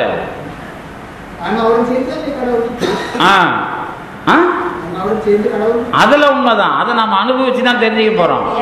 இப்ப அதுக்கு என்ன பேருன்னா, அதெல்லாம் கரெக்டு. அதுக்கு என்ன பேர் அப்படின்னா, இப்ப நீங்க காதுல இப்ப நான் சொல்றது இவங்க படிச்சதெல்லாம் அறிவுன்னு காட்டுறோம்ல, இதுக்கெல்லாம் பேர் உணர்ச்சி வசப்படுறதுன்னு பேரு. உணர்ச்சி வசப்படுறத பத்தி நம்ம பேசல. இப்ப உணர்ச்சினா இந்த கை காலு நரம்பு மூக்கு எத்தனை நாடி இருக்கோ அத்தனை நாடியோடலாம் சேர்ந்தா நமக்கு வர்றதுக்கு பேர் உணர்ச்சி. அதுதான் என்ன பண்ணோம், மகாபாரதத்துக்கு தத்துவம் சொல்லும் போது அப்படி சொல்லிடுவாங்க. மனம்தான் திரௌபதி. அந்த 5 பேர் இருக்காங்கல்ல, பஞ்ச பாண்டவர், அவர்கள் எல்லாம் வந்து 5 புலன்கள். இந்த மனத்துக்கும் 5 புலன்களும் சேர்ந்து 100 நரம்புகளோடு நாடிகளோடு சண்டை போடுறதுதான் குருட்சேத்திரம் நம்ம உடம்புக்குள்ளேயே நடக்கிறதுன்னு ஒரு தத்துவம் சொல்லுவாங்க. இந்த மகாபாரதத்தை வச்சு தத்துவம் எப்படி சொல்லுவாங்கன்னா, மனம் என்கிற ஒரு திரௌபதை மெய்வாய் கண் மூக்கு செவி அல்லது சுவை ஒளி ஊறு ஓசை நாற்றம் என்ற 5 புலன்களோடு சேர்ந்து இந்த 100 நாடிகளோடு 100 உணர்ச்சி நாடிகளோடு போடுகிற சண்டை தான் இந்த உடம்புல இருக்கிற குருட்சேத்திரம் அப்படின்னு ஒரு தத்துவார்த்தம் உண்டு. இப்ப அது நமக்கு பேச்சு இல்லை. இந்த நரம்பு நாடி உணர்ச்சி நாடிகள் அப்படிங்கிறதோட சேர்றது. இப்ப நாம பேசுறது எல்லாம் உணர்ச்சி. இந்த உணர்ச்சிக்கும் அறிவுக்கும் மூலமான ஆன்மாவின் இயல்பு என்ன என்று கேட்டால் அதுக்கு ஒரு அடையாளம் என்னன்னா, உணர்வு இயலாம் உயிர். உணர்வு வேற உணர்ச்சி வேற. இப்ப நம்ம ஆட்கள்லாம் நிகழ்வு நிகழ்ச்சின்னு 2 பேசுறாங்கல்ல, டிவியில எல்லாம் பாத்தீங்கன்னா நிகழ்வு நிகழ்வு நிகழ்ச்சி. நிகழ்ச்சிலாம் இப்ப நிகழ்வு ஆயிடுச்சு. நிகழ்வுனா என்ன அப்படின்னு கேட்டீங்கன்னா, இப்ப நாம பண்றதெல்லாம் நிகழ்ச்சி. ஆனா நிகழ்வுனா இயற்கையா நடக்கிறதுக்கு பேர் தான் பூகம்பம் நடக்குது, மழை பெய்யுது, இயற்கையா நடக்கிற விஷயத்துக்கு பேர் தான் நிகழ்வு. நாம பண்றதெல்லாம் நிகழ்ச்சின்னு பேர். நிகழ்வு இப்ப அறிதல், அறிகின்றேன் அப்படிங்கிறதுக்கும் அறிதல் செய்கின்றேன் என்றதுக்கும் என்ன வித்தியாசம்? அறிதல் செய்கின்றேன் அறிகின்றேன் என்ன வித்தியாசம்? அறிகின்றேன்ங்கிறத நீட்டமா எழுதுனா, அறிதல் என்ற ஒன்றை நான் செயலாக கொள்ளுகின்றேன் அப்படிங்கிறத சொன்னா அறிகின்றேன். அப்ப அறிதல் என்பதுனா ஒரு பண்பு. அந்த மாதிரி நிகழ்வுங்கிறது ஒரு பண்பு. நாம எல்லாத்தையும் நிகழ்வு நிகழ்வுன்னு சொல்றது இன்னைக்கு நம்ம தமிழாசிரியர்கள்லாம் அது என்னது நடைமுறைக்கு கொண்டு வந்துட்டாங்க. நம்ம எல்லா ஊர்லயும் தமிழ்நாட்டிலலாம் எல்லாம் இப்போ நோட்டீஸ் அடிச்சா நிகழ்வு தான், எங்கேயும் நிகழ்ச்சியே கிடையாது இப்போ. ஏன்னா எல்லாமே கடவுளுக்கு போயாச்சு. இப்போ நமக்கு என்ன அப்படின்னா, இதில் இருக்கிற பிரச்சனை என்னன்னா, எதை எப்படி அதே மாதிரி தான் நான் இங்கே ஒன்று சொல்லியிருக்கிறேன். இந்த குளம் வெட்டு, குளம் வெட்டுன்னா அதை எப்படி எழுதுவீங்க? அம்சாரியில முடிகிற பெயர் சொல். அம்சாரியில குளம் வெட்டு எப்படி எழுதுவீங்க? பலம் காட்டு எப்படி எழுதுவோம்? பலத்தை காட்டு, குளத்தை வெட்டு அப்படிதானே எழுதுவோம். அப்புறம் வளம் வாழ், வளமாக வாழ்ன்றதை எப்படி எழுதுவோம்? வளத்துடன் வாழ்கன்னு தானே எழுதணும். அத்துச்சாரியை சேர்க்க தெரியலன்னா தமிழ் தெரியலன்னு அர்த்தம். அம் என்கிற எழுத்தில் முடிகிற பெயர் சொல்லுக்கு அத்துச்சாரியை வரணும், இலக்கணம் தெரிஞ்சாதான் அது தெரியும். அந்த மாதிரி நிகழ்வுக்கும் நிகழ்ச்சிக்கும் தமிழ்ல இப்படி எழுதலாம். இன்னைக்கு வந்து வேகமா வளர்றாங்க, இன்டர்நெட்ல போடணும், அதனால சும்மா வளவலன்னு எழுதாதீங்க, ஷார்ட்டா தமிழ் எழுதுங்க அப்படிங்கிறது மாறினது வேற. இப்போ மெசேஜ் எழுதும்போது யுவருங்கிறத யூ போட்டு ஆர் எழுதுவாங்க, இல்லை ஒய்யெல்லாம் போட்டுலாம் எழுதிட்டு இருக்க மாட்டாங்க. அந்த மாதிரி இப்போ நம்ம ஆணவம் மாதிரி சுருங்கி போச்சு. இப்போ துமி ரைட். இப்போ நமக்கு என்ன அப்படின்ட்டா இதுதான் இப்போ செய்தி. என்ன செய்தி? இப்போ எதில் நம்ம நின்னோம்? அறிகின்றேன். அது இல்லை, இப்போ அறிதல் நிகழ்த்துகின்றேன்னு சொன்னோம்ல, அதுவும் இல்லை. இப்போ நாம வந்து காரணகாரிய கொள்கையில் இந்த எது நாம் எந்த இடத்துலையும் விட்டுவிடக்கூடாது அப்படிங்கிறதுல இத்தனை காரண காரியம் இருக்கிறதுன்னு சொல்லிட்டு உடன் நிகழ்ச்சியை பற்றி பேசணும். ஆணவம் அப்படிங்கிறத சொல்லணும் அப்படின்னா இப்போ நாம தடை நீங்கிறது தான் அறிவுன்னு சொன்னோம். அறிவுங்கிறது எதுன்னு கேட்டால் ஆன்மா வடிவம் உணர்வு, அதில் தான் வந்தோம். சரிதானே? உணர்வுல நிற்கிறேன். இப்போ நாம் இந்த உணர்வு இயலாம் உயிர், இதுவும் இலக்கண தொடர் தான். நன்னூல், தொல்காப்பியம், இந்த மாதிரி நூல்களில் உயிரை பற்றி பேசும்போது உணர்வு இயலாம், சிவப்பிரகாசத்திலே வரும், உணர்வு இயலாம். இது நரம்புகளோடு தொடர்பு கொள்ளுகிற காலத்தில் உணர்ச்சி, புலன்களோடு தொடர்பு கொள்ளுகிற காலத்தில் அறிவு. இந்த அறிவு, உணர்ச்சி, இதெல்லாம் இந்த மாதிரி வித்தியாசம் வரும். இப்போ அதே மாதிரி நினைக்கிறேன் அப்படின்னு சொன்னா, நினைக்கிறேன் அப்படின்னா எப்படி நினைக்கிறோம்? நினைக்கிறேங்கிறது எப்படி சொல்றோம்? இப்போ நான் நினைக்கிறேன் அப்படின்னா நமக்கு எது ஞாபகம் வரணும்? நினைக்கிறேன். தத்துவம் படிச்சவங்களா இருந்தா நம்ம நினைக்கிறேன்னு சொன்ன உடனே எது ஞாபகத்துக்கு வரணும்னா சித்தம் ஞாபகத்துக்கு வரணும். நான் சித்தம் தான் சிந்திக்கிற கருவி. அது எங்க இருந்து சிந்திக்குது? மனம் கண்ணின் மூலமாக பார்த்ததையோ காதின் மூலமாக கேட்டதையோ மனம் ஏற்றுக்கொண்ட உடனே புத்தியில் சென்று சேருகிறது. அது சேர்ந்த பிறகு இதை இப்படி சொன்னார், இப்படி சொல்லுகிறார் என்பதாக அந்த புத்தியிலே இருந்து வாங்கி சித்தம் வேலை செய்கிறதுன்னு சொன்னாதான் சிந்திக்கிறதுன்னு அர்த்தம். அந்த மாதிரி உணர்வு இயலாக இருக்கிற உயிர், அந்த தன்மை, அதிலே அறிவு என்பது, இப்போ நான் எனக்கு தெரிஞ்சதெல்லாம் இந்த ஒரு 1000 பேப்பர் எடுத்து எனக்கு தெரிஞ்சதெல்லாம் எழுதுறேன்னு வச்சுங்களேன், அதுக்கு பேர் தானே அறிவு. ஆனால் அந்த பேப்பருக்கு அறிவு கிடையாது, எனக்கு தானே அறிவு இருக்கு. இந்த அறிவை வைத்துக் கொள்ளுகிற களம் அப்படிங்கிறது தான் உணர்வு. அதுதான் உயிர், ஆன்மா, ஜீவன், உள்ளம் எல்லாம். சரி, இந்த உணர்வுக்கு நாம சொன்னோம்ல உணர்வு, இந்த உணர்வுக்கு அறிவு என்ற நிகழ்ச்சி அல்லது அறிவு என்கிற செயல்பாடு அதனோடையே சேர்ந்தது. இப்ப சிவஞான போதங்கிற புத்தகத்துக்கு அறிவு கிடையாது. சிவஞான போதத்தை படிச்சா எனக்கு தான் அறிவு. சிவஞான போதம் அறிவு நூல் தான், ஆனா அது அறிவாளி கிடையாது. நான் தான் அறிவாளி. சரிதானே? இப்ப நாம தான் அறிவாளின்னு சொன்னா இந்த அறிவாளியாக இருக்கிற தன்மை ஆணவம் நீங்குவதனால் வருகிறதா அல்லது இது வந்ததனால் ஆணவம் நீங்குகிறதா? இதுதான் கேள்வி. இப்ப நாம எங்க வந்தோம்? காரணகாரிய கொள்கையில அந்த என்ன சொன்னார் அவரு? நீர் என்பது வெளிப்பட வேண்டுமானால் அந்த மண் அகற்றப்பட்டால், திருக்குறள் மாதிரி, அந்த மாதிரி இப்ப கேள்வி. இப்ப ஏன்னா ரொம்ப தெளிவா நாம காரண காரியத்துல நாம யாருன்னு சொல்றதுதான். இதனாலதான் இவ்வளவு வேலையே நடக்குது, இவ்வளவு காரண காரியமும் இதனாலதான் நடக்குது. இப்ப நிலத்தியல்பால் நீர் திரிந்தற்றாகும் மாந்தருக்கு அறிவு, அதெல்லாம் வேற. இப்ப இங்க இருக்கிற அறிவு வந்து நீரை, அதாவது மணலை நீக்கினால் தொட்டனை தூரும் மணல் கேணி, அந்த உதாரணம் தான் இங்க. ஆன்மா என்ற ஒன்று அறிவாளி என்று ஆணவ சம்பந்தம் நீங்குவதனால் வருகிறதா அல்லது ஆணவ சம்பந்தம் என்ன? ஆமா, அப்படியா? இப்ப அந்த கேள்விக்கு பதில இப்படி திருப்பி போட்டா வந்துடும். எப்படின்னா, என்னைக்கு வந்தாலும் அது போயிடும். புதியதாக வருகிற எந்த ஒன்றும் உங்கள் இயல்பில் இல்லை என்று சொன்னால் அது என்றைக்கு வேண்டுமானாலும் போகலாம்.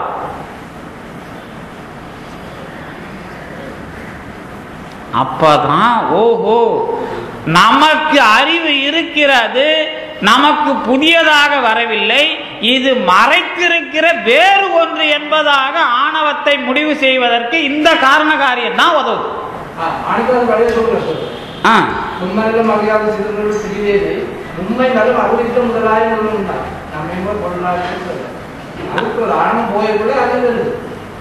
ஆணவம் போகக்குள்ள அறிவு வருதுன்னா அது என்னைக்குனாலும் மறுபடியும் போயிடும்.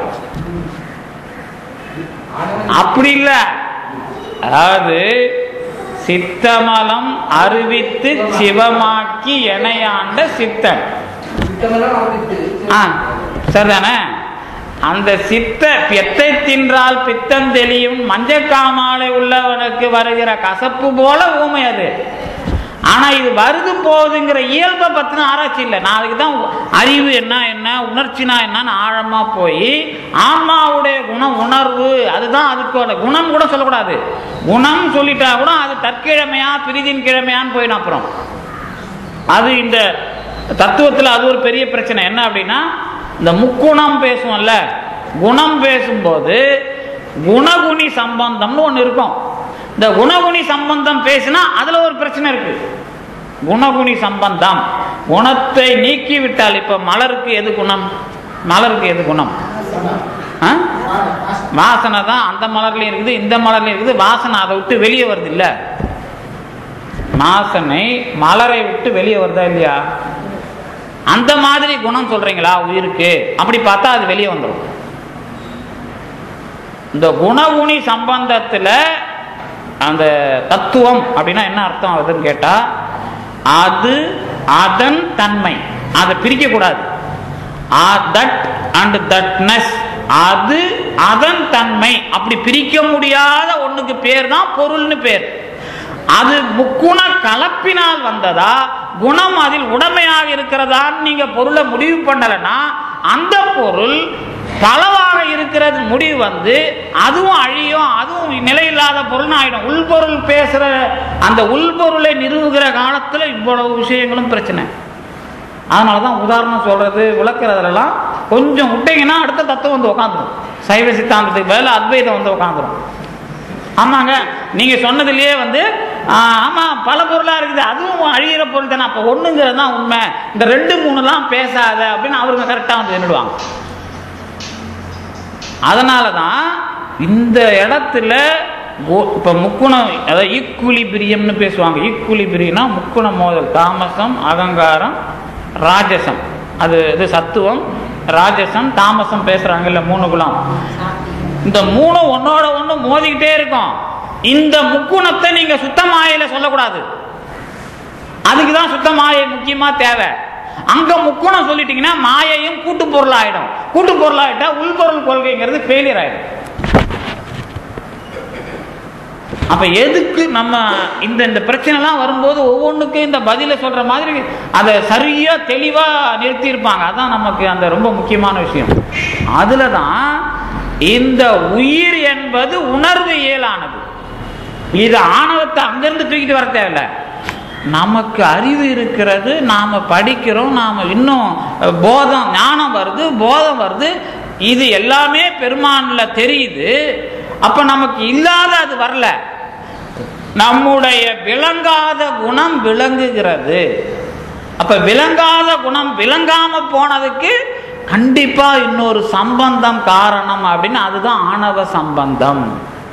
இவ்வளவு நாளாக நாம் ஆணவம் என்ற ஒன்று என்னை மறைத்திருந்ததுன்னு சொல்றேன்ல, அது தேவையில்லை.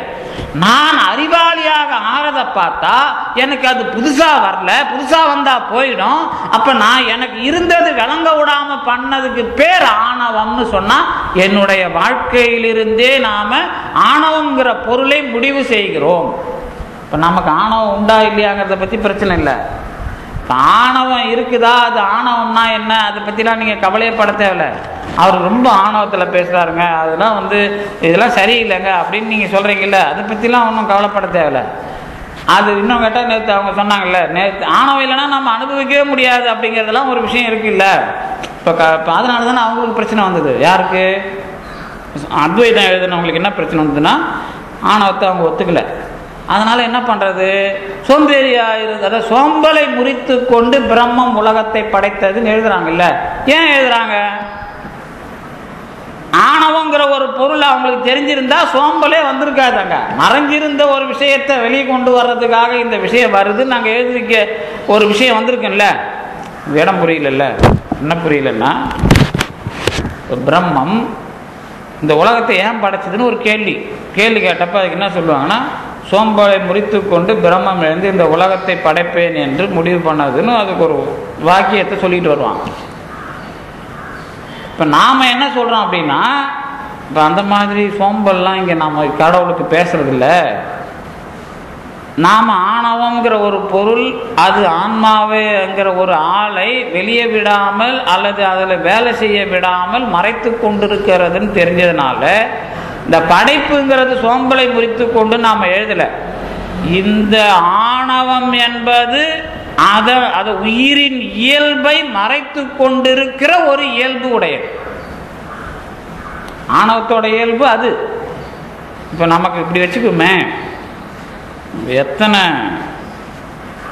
நம்ம வீட்டு பிள்ளைங்க நம்ம நல்லா இருக்கணும்னு தியாகம் பண்ணி அப்பா அம்மா அவங்க பண்ணுவாங்க. ஆனால் அடுத்தவங்களுக்கு நல்லது பண்ணி அவங்க உயரணும் அப்படின்னு மனத்தளவில் மகிழ்ச்சி பண்ணி யாராவது, எனக்கு தெரிஞ்சு நான் உங்களை குறை சொல்கிறேன் என்ன குறை சொல்கிறேன்னு இல்லை, மூணாவதாக ஒரு ஆள் அவங்களுக்கு நான் உதவி செஞ்சு அவங்க வளர்றாங்க அப்படிங்கிறதுல மகிழ்ச்சி வருமா? அது மனசை தொட்டு சொல்லணும்னு கேட்டுருவேன் நான். அப்புறம் மகிழ்ச்சியே எப்போ வரும்னா, நம்மளை விட அவன் கொஞ்சம் கம்மியாக இருக்கிறான், நம்மளை விட அவன் அடி வாங்குறாங்கிறப்ப தான் கொஞ்சம் மகிழ்ச்சி வர்ற மாதிரி தெரியுது. இதுக்கு பேர் தான் ஆணவம். ஆமாம், மகிழ்ச்சியே அங்கே தானே ஆரம்பிக்குது நமக்கு. நாம் அது தப்புன்னு சொல்லிட்டு தானே மகிழ்ச்சியை வெளியிலேருந்து வேறு மாதிரிலாம் எழுதி கொண்டு வர்றோம். அப்போது உயிரின் இயல்பை மறைப்பதே ஆணவத்தின் இயல்பு. ஏன்னா இதுதான் நம்மோட பிறப்பில். இதை நீக்கிறதுக்கு தான், இதை எந்த காலத்தில் நீ நீக்குவ அப்படிங்கிறது வரைக்கும் பெருமான் நம்மளை போட்டு அரைக்கிறான். அந்த இவர் சொல்கிறது, அந்த கதை வருமே, சந்திரன் பெருமானுடைய தலையில் சந்திரன் முழு நிலா. இந்த முழு நிலா தான் முத்தி அடைந்த ஆன்மாக்கள். இன்னொரு அரை நிலா ஒன்று இருக்கும். இப்போ பெருமானுடைய தலையில் 2 நிலா இருக்கணும். ஒன்று முழு மதி, அதுதான் சுந்தரர் சொல்கிறது. அந்த கங்கையில் மிதக்கிற முத்தி அடைந்த ஆன்மாக்கள், சுத்த ஆன்மாக்கள்லாம் முழு நிலா. அது வலப்பால் மதி. வலப்பால்னா வலது பக்கம் தலைக்கு மேலே இருக்கும் கங்கையில். அது அருளை அனுபவித்து கொண்டிருக்கிற ஆன்மாக்கள். இந்த இடப்பால் மதி ஒன்று உண்டு, அறையாக இருக்கும். அதான் வளர்பிறை, தேய்பிறை. அந்த தேய்பிறையிலேருந்து வளர்பிறை சந்திரன். இப்போ என்ன ஆகுதுன்னா, அவன் இந்த தக்கையாகத்துக்கு போய் தான் இந்த பிரச்சனை நடந்தது. தக்கையாகத்துக்கு போன எல்லாருக்கும் சூரியனுக்கு பல்லு உடைஞ்சது. அப்புறம் மற்றவனுக்கெல்லாம் ஒவ்வொரு தண்டனை வரும். ஒருத்தனுக்கு கால் உடைஞ்சது, கை உடைஞ்சது, பல்லு உடைஞ்சு. சூரியனுக்கு பல்லு இல்லை, அதனால தான் தேங்காயை பொங்கலில் திருவி வைக்கணும் அப்படின்லாம் சொல்லுவாங்க. சூரியனுக்கு பல்லு கிடையாதுன்னு தெரியுமே. அப்போ இந்த மாதிரிலாம் எல்லாருக்கும் தண்டனை வந்தது. அப்போ வீரபத்திரர் என்ன பண்ணாராம், சந்திரனை இழுத்து வச்சு தேய்ச்சாரான் காலால், அவனை சுத்தமாக இல்லாமல் பண்ணிடணும் அப்படின்ட்டு. தேய்ச்சப்போ அவன் சிரிச்சானான். இன்னும் இப்போ நாம் பாட்டு இவனை இந்த தேய்க்கிறோம், அவனுக்கு வலிக்காத சிரிக்கிறானே அப்படின்ட்டு அவர் நீ தூக்கி வச்சு கேட்டாரான், நீ ஏன் சிரிச்ச அப்படின்னு. பெருமானி, உன்னுடைய திருவடி வேணும்னு அவன் அலையிறான். அந்த திருவடியால் போட்டு என்னை நல்லா குழைச்சி எடுக்கிறியே, அது இது யாருக்கு கிடைக்கும் அப்படி. அதான் மதி அவனுக்கு பேர். மதினா சந்திரன் அறிவாளி தானே. அவன் சொன்ன உடனே சரி அப்படியா நீ வளர்ந்துட்டு போ அப்படின்னு தலையில் தூக்கி வச்சா. அதுக்கு பிறகு அது இன்னொரு கதை, ரோகிணி கதை. அது ஒன்று, இது ஒரு கதை. இது வீரபத்திரர் தக்கையாகத்தை வச்சு சொல்கிற கதை. அது 1000 புராணத்தில் ஒரு கதை வரும். அதில் இது ஒரு நயம். நாம் உடனே சந்திரனை தேய்ச்சாங்கன்னா இந்த காலத்தில் போய் அது ஒரு ஓமை. அது ஏன் அப்படி சொல்கிறதுனா, உடனே இந்த பக்கம் வச்சார், அது வளர்ந்தது. ரோகிணி கதை, ரோகிணி மேலே ஆசை அதிகமாக வச்சதுனால சாபம் குறைஞ்சி மேலே போய் சிவபெருமான்கிட்ட வர வாங்கி வளர்ந்தது. அது ஒரு கதை. இப்போ இதில் என்ன அப்படின்னா, இந்த தேய்ச்சி வளர்க்குறதுன்னு ஒரு விஷயம் இருக்குல்ல, அந்த மாதிரி நாம் எதை எங்கே இருந்து எடுக்கிறது, அதுதான் நமக்கு இருக்கிற பிரச்சனை. இந்த எதை எங்கேருந்து எடுக்கிறது அப்படிங்கிறதுல, யார் எதுக்காக அதை செஞ்சாங்க அப்படிங்கிறதுல தான் இந்த இதுக்காக இது வந்தது, இதுக்காக இது வந்தது, இந்த காரண காரியம், இதில் ஒரு தெளிவு, இதில் ஆணவம், இதில் கர்மா, இதில் மாயை அப்படிங்கிற விஷயம்தான்.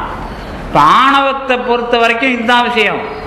ஆணவம் அப்படி என்பது இப்போ நம்ம கூட சூரசம்ஹாரம் பார்க்குறோன்னு வச்சுங்களேன், உங்களுக்கு தெரிஞ்சது தான்.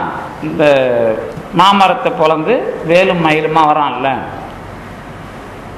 சாரி மயிலும் சேவலுமா வர்றான்ல, உடனே நாம் அதுக்கு இப்போ என்ன சொல்கிறோம், அதுக்கு அடையாளம் என்ன சொல்லுவோம்? மயிலுக்கும் சேவலுக்கும் 2 உயிர் எப்படி வந்தது? அப்புறம் என்ன 2 உயிர் நான் தனியாவா? அது கொத்தமல்லி தான் மதியம் கேட்டுட்டு இருந்தார்.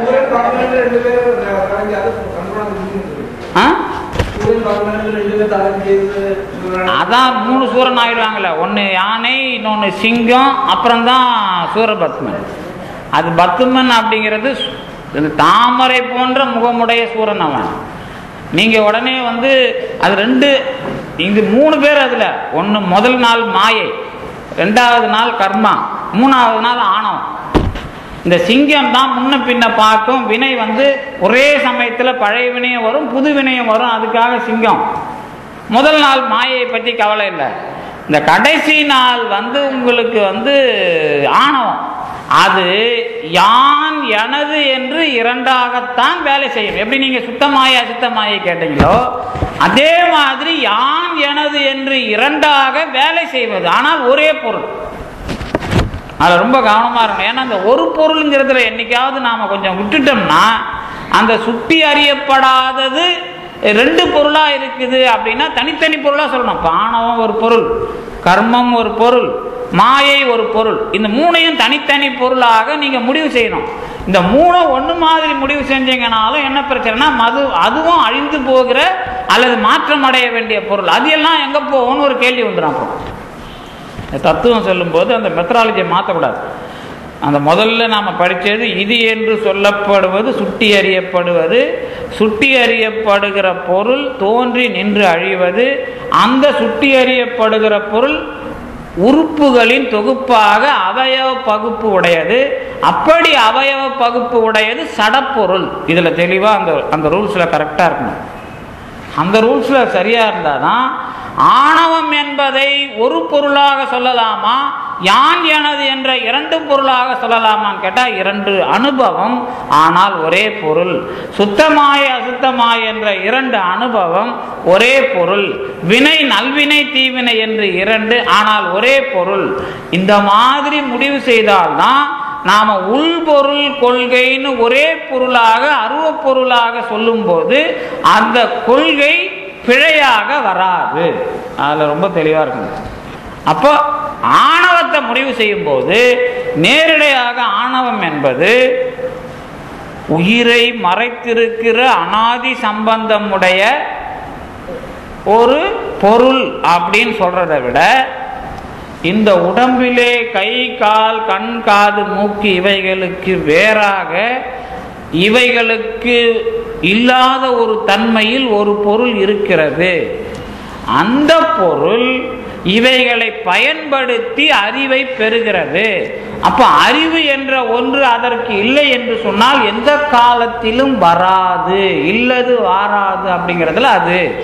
அப்ப அறிவு இல்லாததற்கு என்றும் புதியதாக அறிவு வராது என்று சொன்னால், அதற்கு புதியதாக வரவில்லை என்று சொன்னால், அது இருந்தது இவைகளின் துணையினால் வெளியே வருகிறது. இப்போ துணை காரணம் வேலை செய்யும். அப்ப இவைகளின் துணையினால் வெளியே அறிவு தெரிகிறது என்று சொன்னால், இன்னொன்று தடையாக இருந்து இந்த காரியம் நிகழாமல் தடுத்தது, அதற்கு பெயர் ஆணவம். இப்படி காரணகாரிய சம்பந்தத்தில் தெளிவாக இந்த பொருள்களை முடிவு செய்தா, அதுக்கு அப்புறம்தான் கேள்வி. என்ன கேள்வி? ஆணவமலம் என்கிற தடை காரணமாக அறிவாளியாக இருக்க வேண்டிய ஆன்மா தன்னுடைய செயல் நிகழாமை என்பது தெரிய வராத ஒரு நிலையில் இருந்தது. இந்த தெரிய வராத நிலை இருந்ததனால அது அறிவாளி என்பதாக செயல்படவில்லை. மாயை என்கிற ஒரு பொருள் உலகத்திலே பல பொருள்களின் கூட்டத்திற்கு மூல காரணமான சடப்பொருள், அதிலேயும் அறிவுத்தன்மை வராது. இந்த உலகப் பொருள்கள் செயல்பாட்டினால் தோன்றி நின்று அழிகின்ற ஒரு வினைத்தன்மை தெரிகிறது. வினையும் இந்த மாதிரி தானே நின்று செயல்படாது, அதுவும் ஒடுங்கி என்பதாக ஆக்கப்படுகிறது. அதற்கும் அறிவு கிடையாது. அறிவு இருப்பதாக தெரிந்த ஆன்மாவிற்கு ஆணவம் மறைத்துள்ளதனால் அதற்கும் அறிவு நடக்கவில்லை. அப்படி என்றால் இந்த தோற்றம், இருப்பு, இறுதி எப்படி நடக்கிறது? உடனே அந்தம் ஆதி. ஏது இவைகளை எல்லாம் இயக்கி ஒடுக்குகிறதோ அதுதான் படைத்தது. இப்போ கொஞ்சம் நாம் அந்த என்ன இந்த கொஞ்ச நேரத்துக்கு முன்னாடி பார்த்தோம்ல, எதுக்கு இந்த களிமண்ணில் செய்யப்பட்ட குடம் காரியம்தான். ஆனால் மறுபடியும் அது களிமண்ணாக மாற்ற நம்மால் முடியுமா? இந்த பிளாஸ்டிக்கை கூட மாற்றிட்டாங்க. பிளாஸ்டிக் மறுபடியும் பிளாஸ்டிக்காக மாற்றி அந்த டிசைன்லாம் பண்ணுறாங்க தமிழ்நாட்டில். இந்த பிளாஸ்டிக் அழிக்க முடியாதுன்னு சொல்கிறோம்ல, அதை ஏதோ மறுபடியும் கரைசலாக மாற்றி அந்த கரைசலை டிசைன்லாம் பண்ணுறாங்க. மறுபடியும் பிளாஸ்டிக்கை உருக்கி ஊற்றி மறுபடியும் அது மெட்டீரியல் தனியாக பிரிப்பாங்க. பிளாஸ்டிக் இதெல்லாம் பண்ண முடியாது. இந்த பாலித்தீன் பை இதெல்லாம் மறுபடியும் வாங்கி மறுபடியும் இன்னொரு செகண்ட் குவாலிட்டி பிளாஸ்டிக் தயார் பண்ணுறாங்க. அது எல்லா இடத்துலையும் இருக்கும்.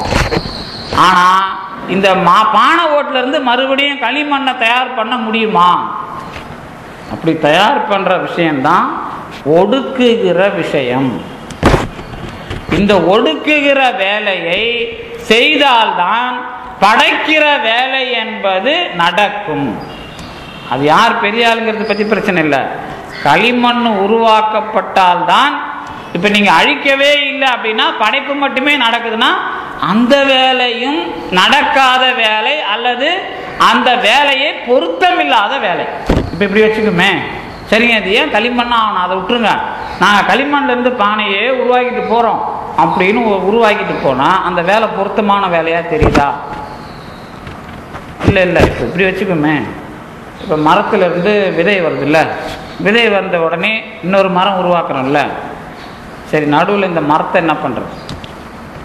மரத்துலேருந்து தான் இன்னொரு விதை வந்துட்ட உடனே நமக்கு காரணம், காரியம், அப்புறம் ஒரு காரணம் எல்லாம் நடக்குது இல்லை. நடுவில் இந்த மரம் என்ன ஆகுது?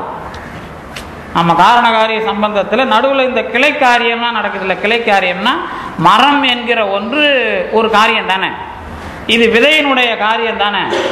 அந்த விதையில் மரத்துல இருந்து இன்னொரு காரணம் வந்துடுது, அதை பற்றி நமக்கு பிரச்சனை இல்லை. இப்போ இந்த காரியம் என்ன ஆகுது?